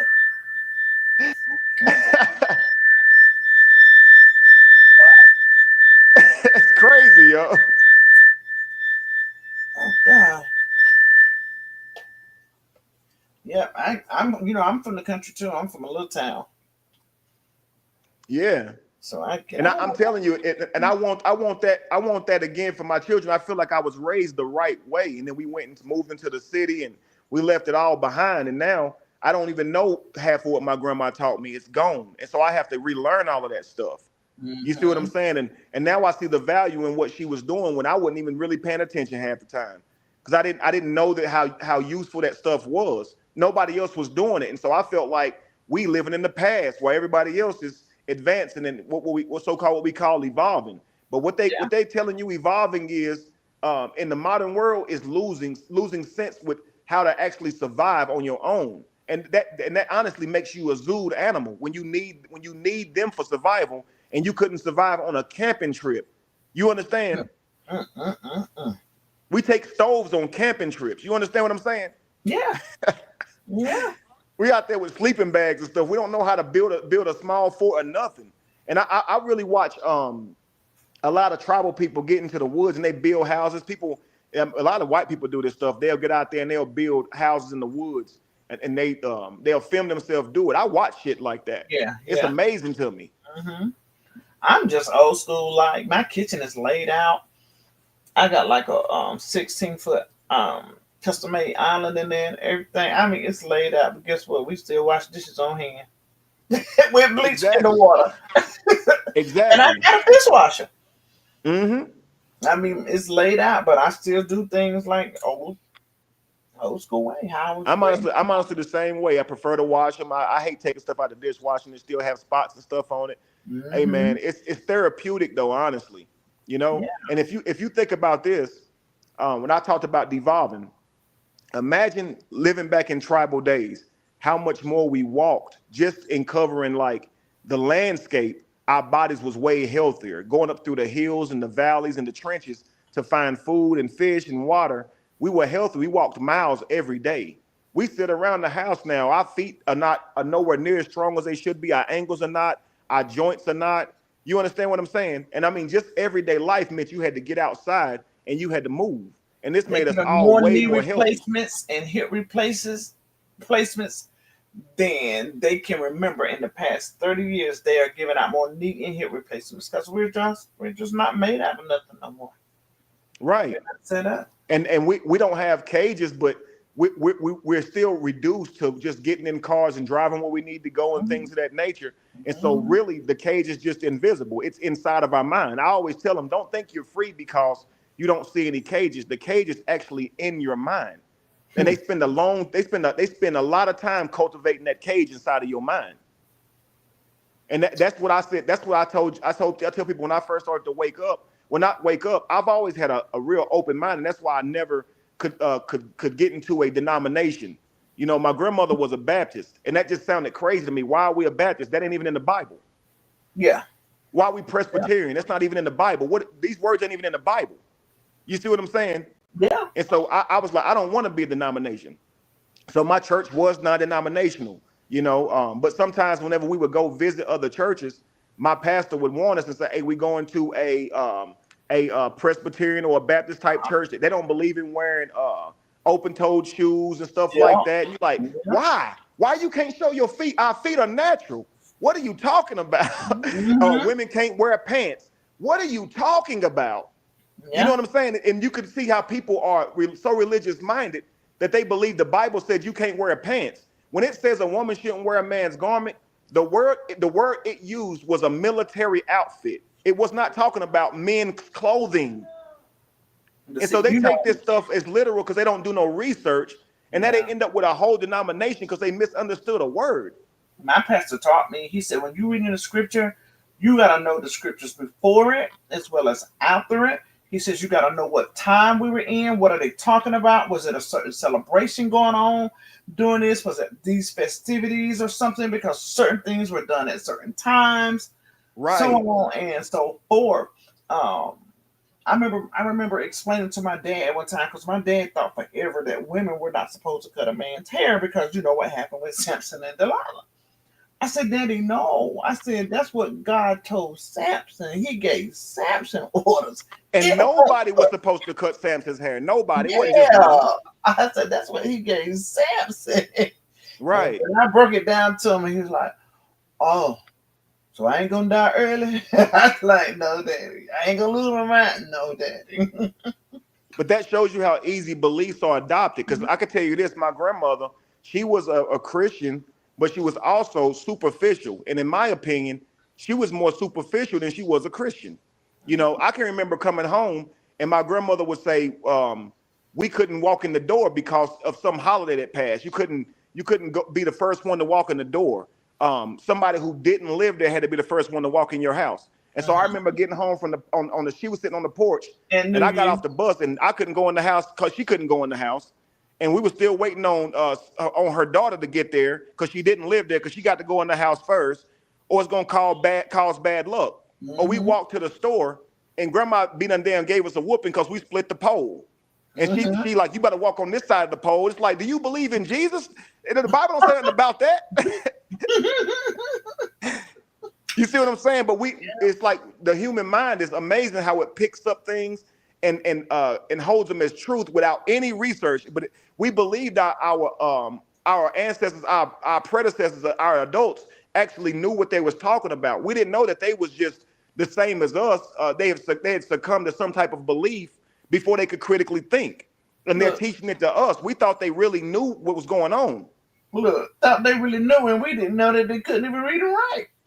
Absolutely. And we took everything that they were doing as if it was law and God, but it wasn't, and so many of us are likely still superficial and don't even know it. We don't even know how all the stuff we believe in and where it don't come from. The book that we say we believe in it's really just things that we've learned and picked up from our parents and things like that they didn't second guess or critically think about, because it's almost like you get punished for thinking about it.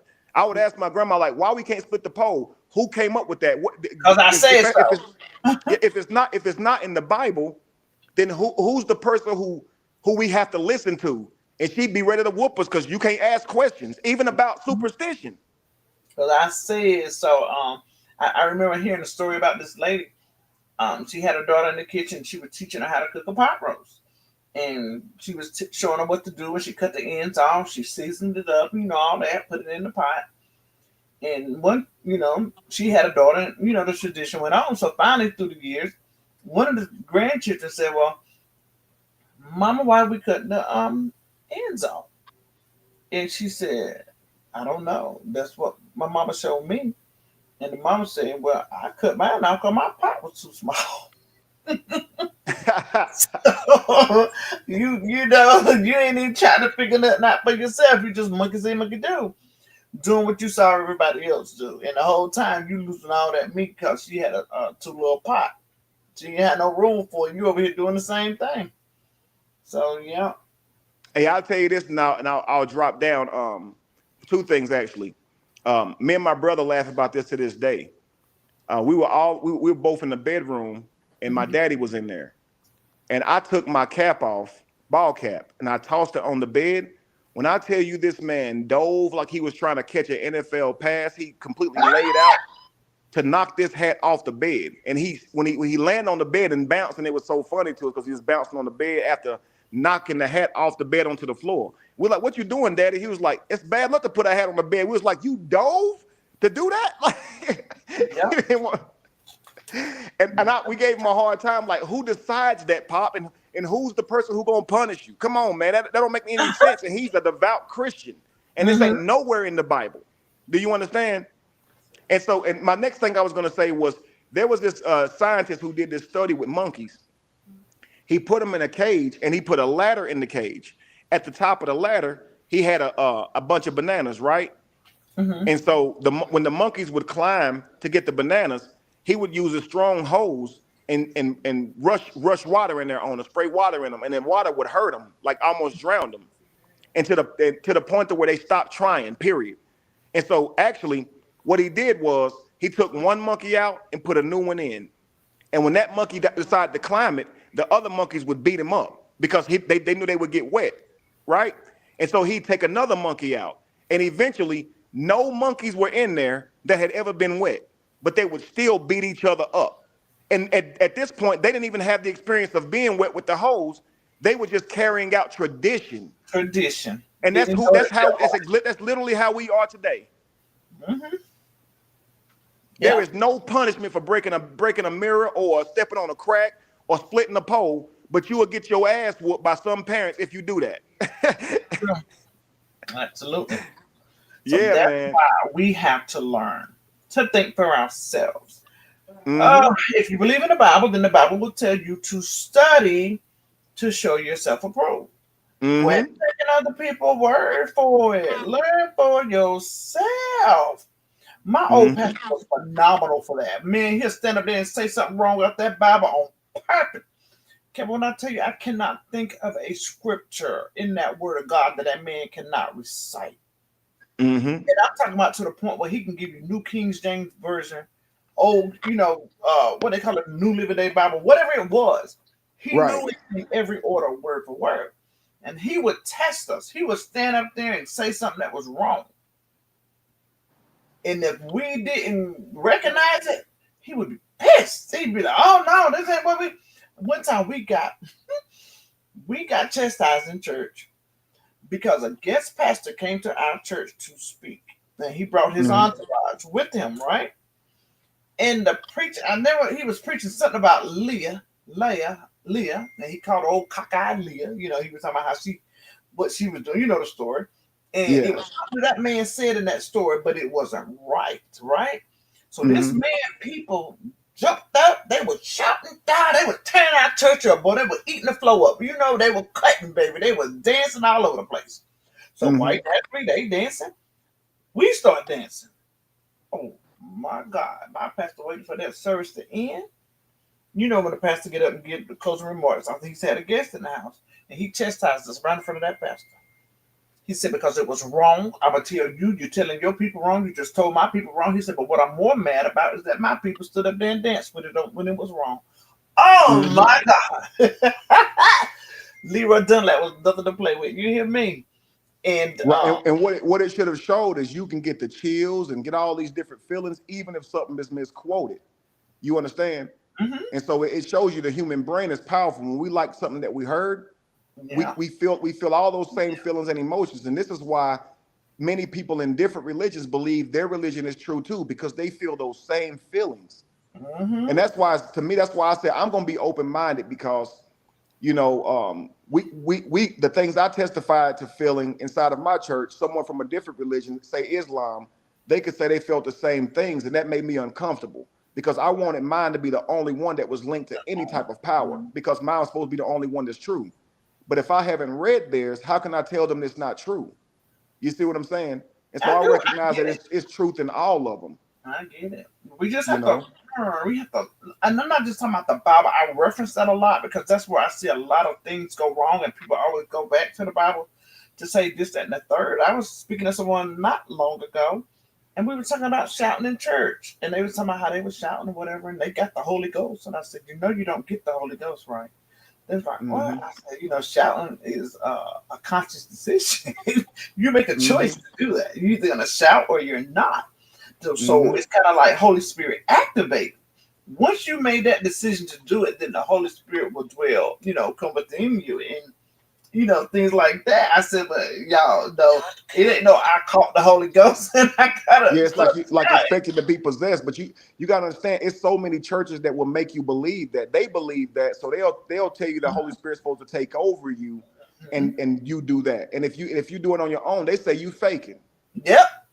Yeah. So I think, you know, it's just so much, and we got to learn about the Bible. We have to learn about laws. We have to learn about why laws were done and put in place. We don't even know how the government works. Our people don't even know the government. I be so pissed off every time I hear somebody say Trump gave them a check when COVID was here. Trump ain't had nothing to do with that. I said, do y'all even know who Nancy Pelosi is? Like, y'all, come on. But I would be and a president is one who presides. You know, one who presides. Congress is where the changes happen. Yeah. Right, and there's so many different allusions in our words too that show you that that you believe they're in power because you elect them. Notice elect them is like electricity, right? You elect them. Plug it in. And to elect them, you have to go to a pole or a post, and that's what electricity travels through. And then you do this by voting, V-O-L-T.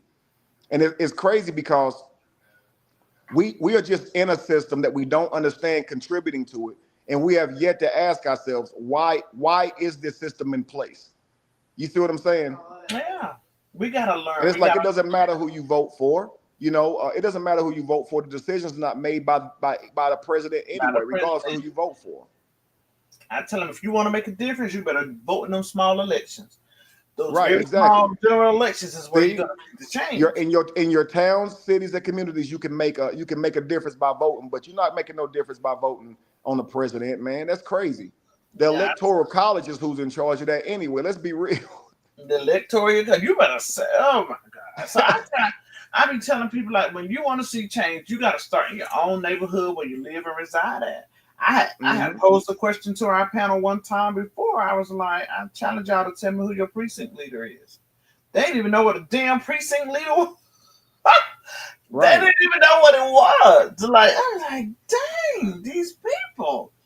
So and see, I say this honestly, if black people were to stand up and unite and pool our resources and our efforts together, it wouldn't matter who was in charge. It wouldn't matter who was a president, a general, no nothing.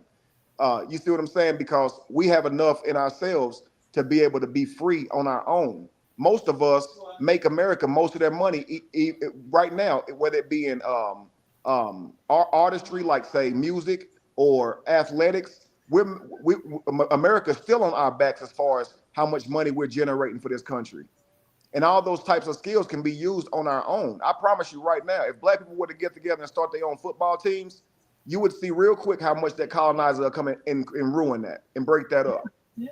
Like, for instance, not so much on the black level, but it can, you can stand it side by side as to what you're speaking on.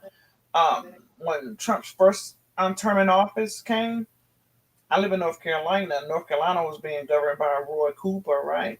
And all the things that was going on, North Carolina didn't really get the effects of it because we had a North Carolina governor who fought the back for us. Like, when they said this being cut off and that's being cut off, we didn't feel those effects. We didn't get that because he galvanized for his people in this state, right?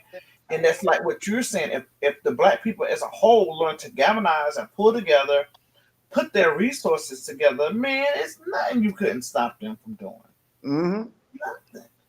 We'd be just as powerful as the Jews and all these other people. And again, they will never respect us as a superpower until we do that. As long as we're divided, we'll be shot down on the streets. We'll be beaten because we don't stand together for nothing. You got to understand, we're in America. An African has more rights than we do. They wouldn't do this to a person who came here from Africa because Africa would stand up for their citizens. And they could always go back to Africa.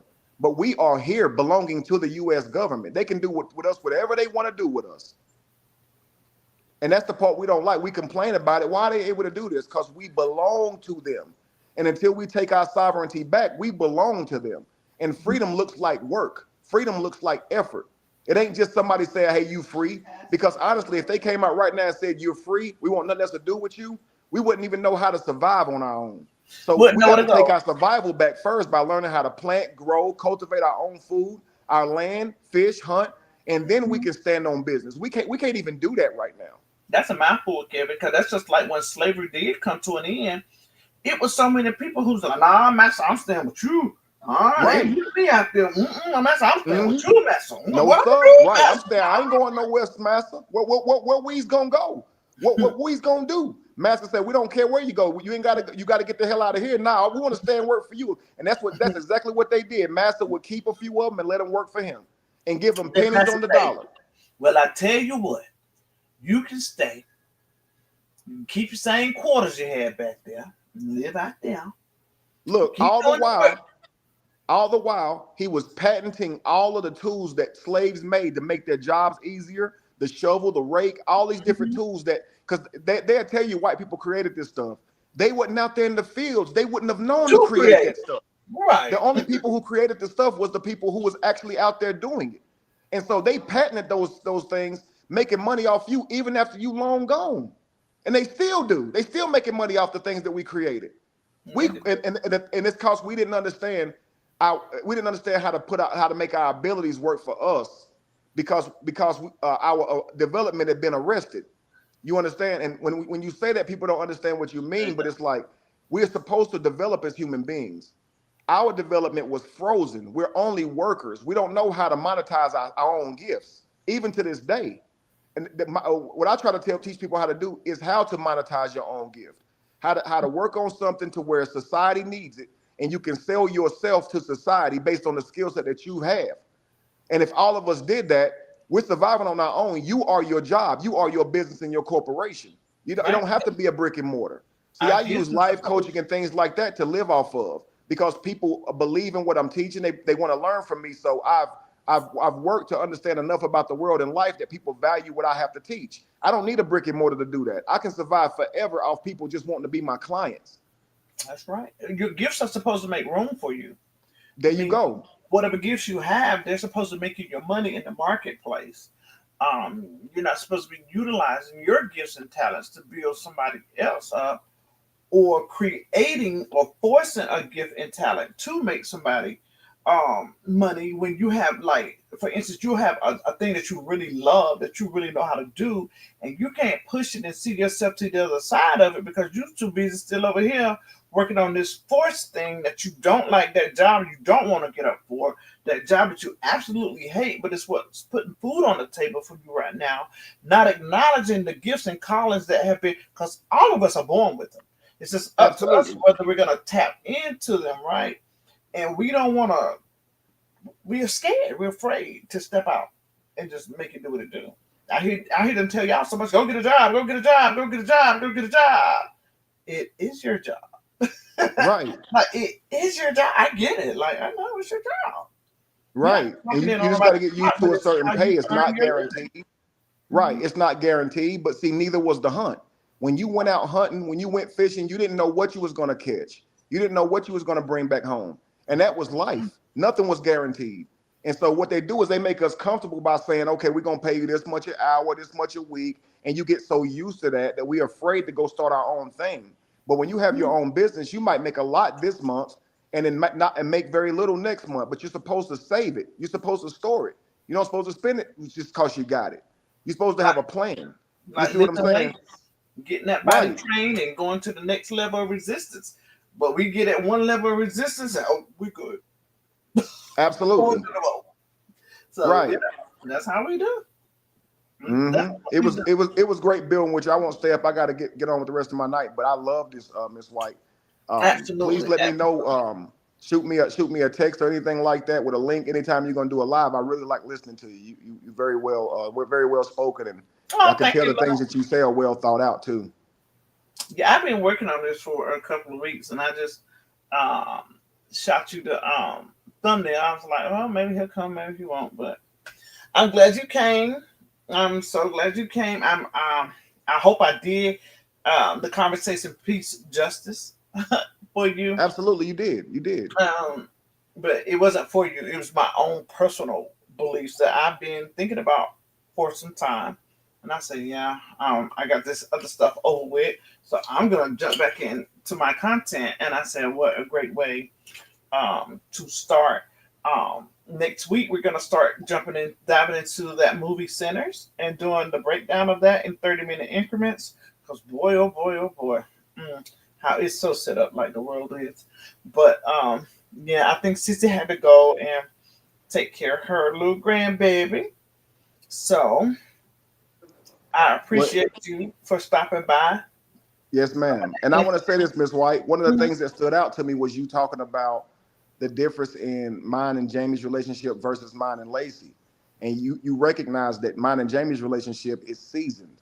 You know, we've had time. We've known each other over 20 years, and even longer than that. We knew each other in high school, so we've known each other most of our lives. While Lacey and our relationship is a lot more fresh, which requires a whole different type of attention. You see, and it's just like if you have a grown child and then you have a newborn, like say Janae, she's 23. Okay, she understands that I have to love on Samik in a different way. She understands that he's younger. You understand? And so she's not jealous of that. Just like Jamie's not going to be jealous of me and Lacey's relationship. Kevin, it's people who can tell you that I have said this out loud on the back end so many times. I said, child, but Jamie said, shit, I done seen that been there. I say it in a joking way, but you get what I'm saying? Like, I get it. I see. Like, and I couldn't give Lacey 20 years of experience in what me and Jamie have. If I tried to, she could only earn that by staying with me that duration of time. And it ain't easy going through all of that stuff, all that growing together. And likely it still will never be the same because me and Jamie was kids together. Do you see what I'm saying? No. And so I myself is more seasoned when I met Lacey. So we won't go through the same struggles me and Jamie. You won't.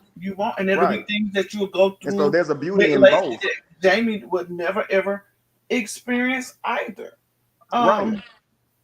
I get it. Like, listen, when I was in church, my husband and I were marriage counselors. And you know, we tell people, me and my husband both have been married before, right? So we would tell people like, we can't tell you what to do to save your marriage, but we can tell you what not to do, because we know what costs us ours. You know what I'm saying? So I get it. Like I get it. I get it. And I always say he got two different women for a reason. Right. You gotta Now make you could take even in monogamy. Most of us have been with more than one person. It's just at a time. And so if you've ever dated an older person, you know what it was like dating a more mature guy who had his ducks in a row, who knew what he was doing. Then you know what it's like dating a younger guy who is more exciting, but he doesn't have the same knowledge and things. He's going to be hanging out a whole lot more and things of that nature. So you know those relationships vary, and they have nothing to do with you loving one more than the other. It's just they bring out certain aspects of you. You learn certain things from different ones. So if you dated an older guy, you likely learned a lot from him, that probably more so than you learned with the guy your age, but it was more exciting and y'all learned together.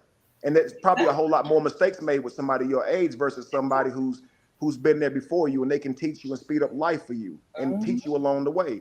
And there's a different level of submission that you give that older guy, because you're going to submit your knowledge to him because you know he knows and he's been there, and you trust him because he can prove it with what's around him. He can show you he's been there, done that. Whereas somebody who's your age, you might question him a little bit more because you know he learning like you are. When they say Jamie dumb and all that stuff, I've been like, man, Lacey has taken just as much sacrifice. Like I get it. And they're both very intelligent. Even though if people think I'm with them just because of their beauty, man, I promise you, I couldn't be with a woman that wasn't intellectually sound. I couldn't. You're too smart for that. I already know that. Right. I'm actually sapiosexual, so it would bore the crap out of me talking to women who couldn't understand where I was coming from. I don't like reducing myself. I like being who I am in my complete knowledge, and I can be that way with both of them. And because they don't talk like that to the public, people don't know how intellectual they are, but they are very smart. Very, very smart. They talk with their eyes. When you speak and I watch them, I see that they speak with their eyes even when they're quiet. And when we do this podcast, y'all really gonna see. You're gonna hear a whole lot more of them. I'm excited to hear. I don't know if it's because we did marriage counseling for so long that I recognize it, but a lot of it is just life. I know life too, so. But yeah, I get it, and I don't see that. And some people just gonna be, and you know, a lot of other people see it too. They just want to mess with you. They don't want to pick on you. And yeah, they don't like me because of this the true saga stuff. You know, if my brother and his wife had never divorced, this wouldn't even be happening. I get it. I take it all with a grain of salt, and I also know that my calling in life is gonna come with obstacles and challenges, and I gotta see all of this as that. You know, it's a refining that every person must go through if you got a calling on your life. You know. And so it is what it is. I accept it now. I get it. I'm going to be judged. I'm going to be ridiculed. So I have to be sure about my plan when I do it, to the point to where can't nobody sway me from it. And every man must be that secure about his plans. Because somebody going to always have something to say about something that don't concern them. And if you're a weak man, you would change your plan just to try to be validated by society. But a real man doesn't need to be validated. He know what his plan is, and he's going to pursue it regardless. And their feelings are not going to change your calling either. The way they feel is not going to change your calling. Not at all. Absolutely, because it's like the gifts and callings are put in this from birth. By the way, y'all, Kevin and I share the same birthday. Did y'all know that? Yeah, same birthday. Yeah. And we got so many more things in common too. It's actually unreal. Wow. Yes. Yes.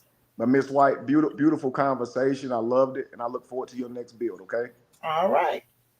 Thank you for coming up, Kevin. Yes, ma'am. All my right, pleasure. guys, in the chat, y'all got anything y'all want to say? Because we have been on here a long time, but it was absolutely worth it. I enjoyed every bit of it. Y'all know I'm a reader, I'm a studier, and a visionary. So when I was just hearing all the different things, I was like, yeah. So thank you, Shanta. We appreciate it. We really do. And I also want to, again, thank you for that super sticker that you gave up, girl. We appreciate it. And today is Saturday. We'll be going back live. We're going to get back on, I ain't going to say the schedule we had, but a schedule. Yep. So yeah, I appreciate you guys, each and every one of y'all. Thank you, Dreamy. She said, great conversation. Yep. I'm sure those ladies were surprised to know that I even recognized some things in them that I did. But I just don't say that. I've had private conversations with other people, but yeah, I'm very much well aware. I could see it. But and all the other stuff is just hoopla. Because anything else they have to say, y'all, not just for Kevin and his ladies, but we can't. Look, at the end of the day, people have to stand before their own judgment on their own life and what they choose to do. And when we start critiquing it and name calling it and everything else, that means we're no better than what they're doing. Meaning, what we think is so wrong doesn't make us any better. What makes our thought of it make them any wronger or righter? So it's foolishness at its finest, to me.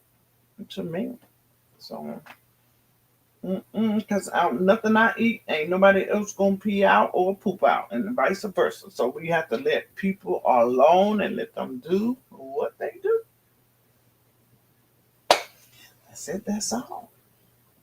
So, guys, we're gonna end. So, if all hearts and minds are clear, we're going to go ahead, guys, and call it a night.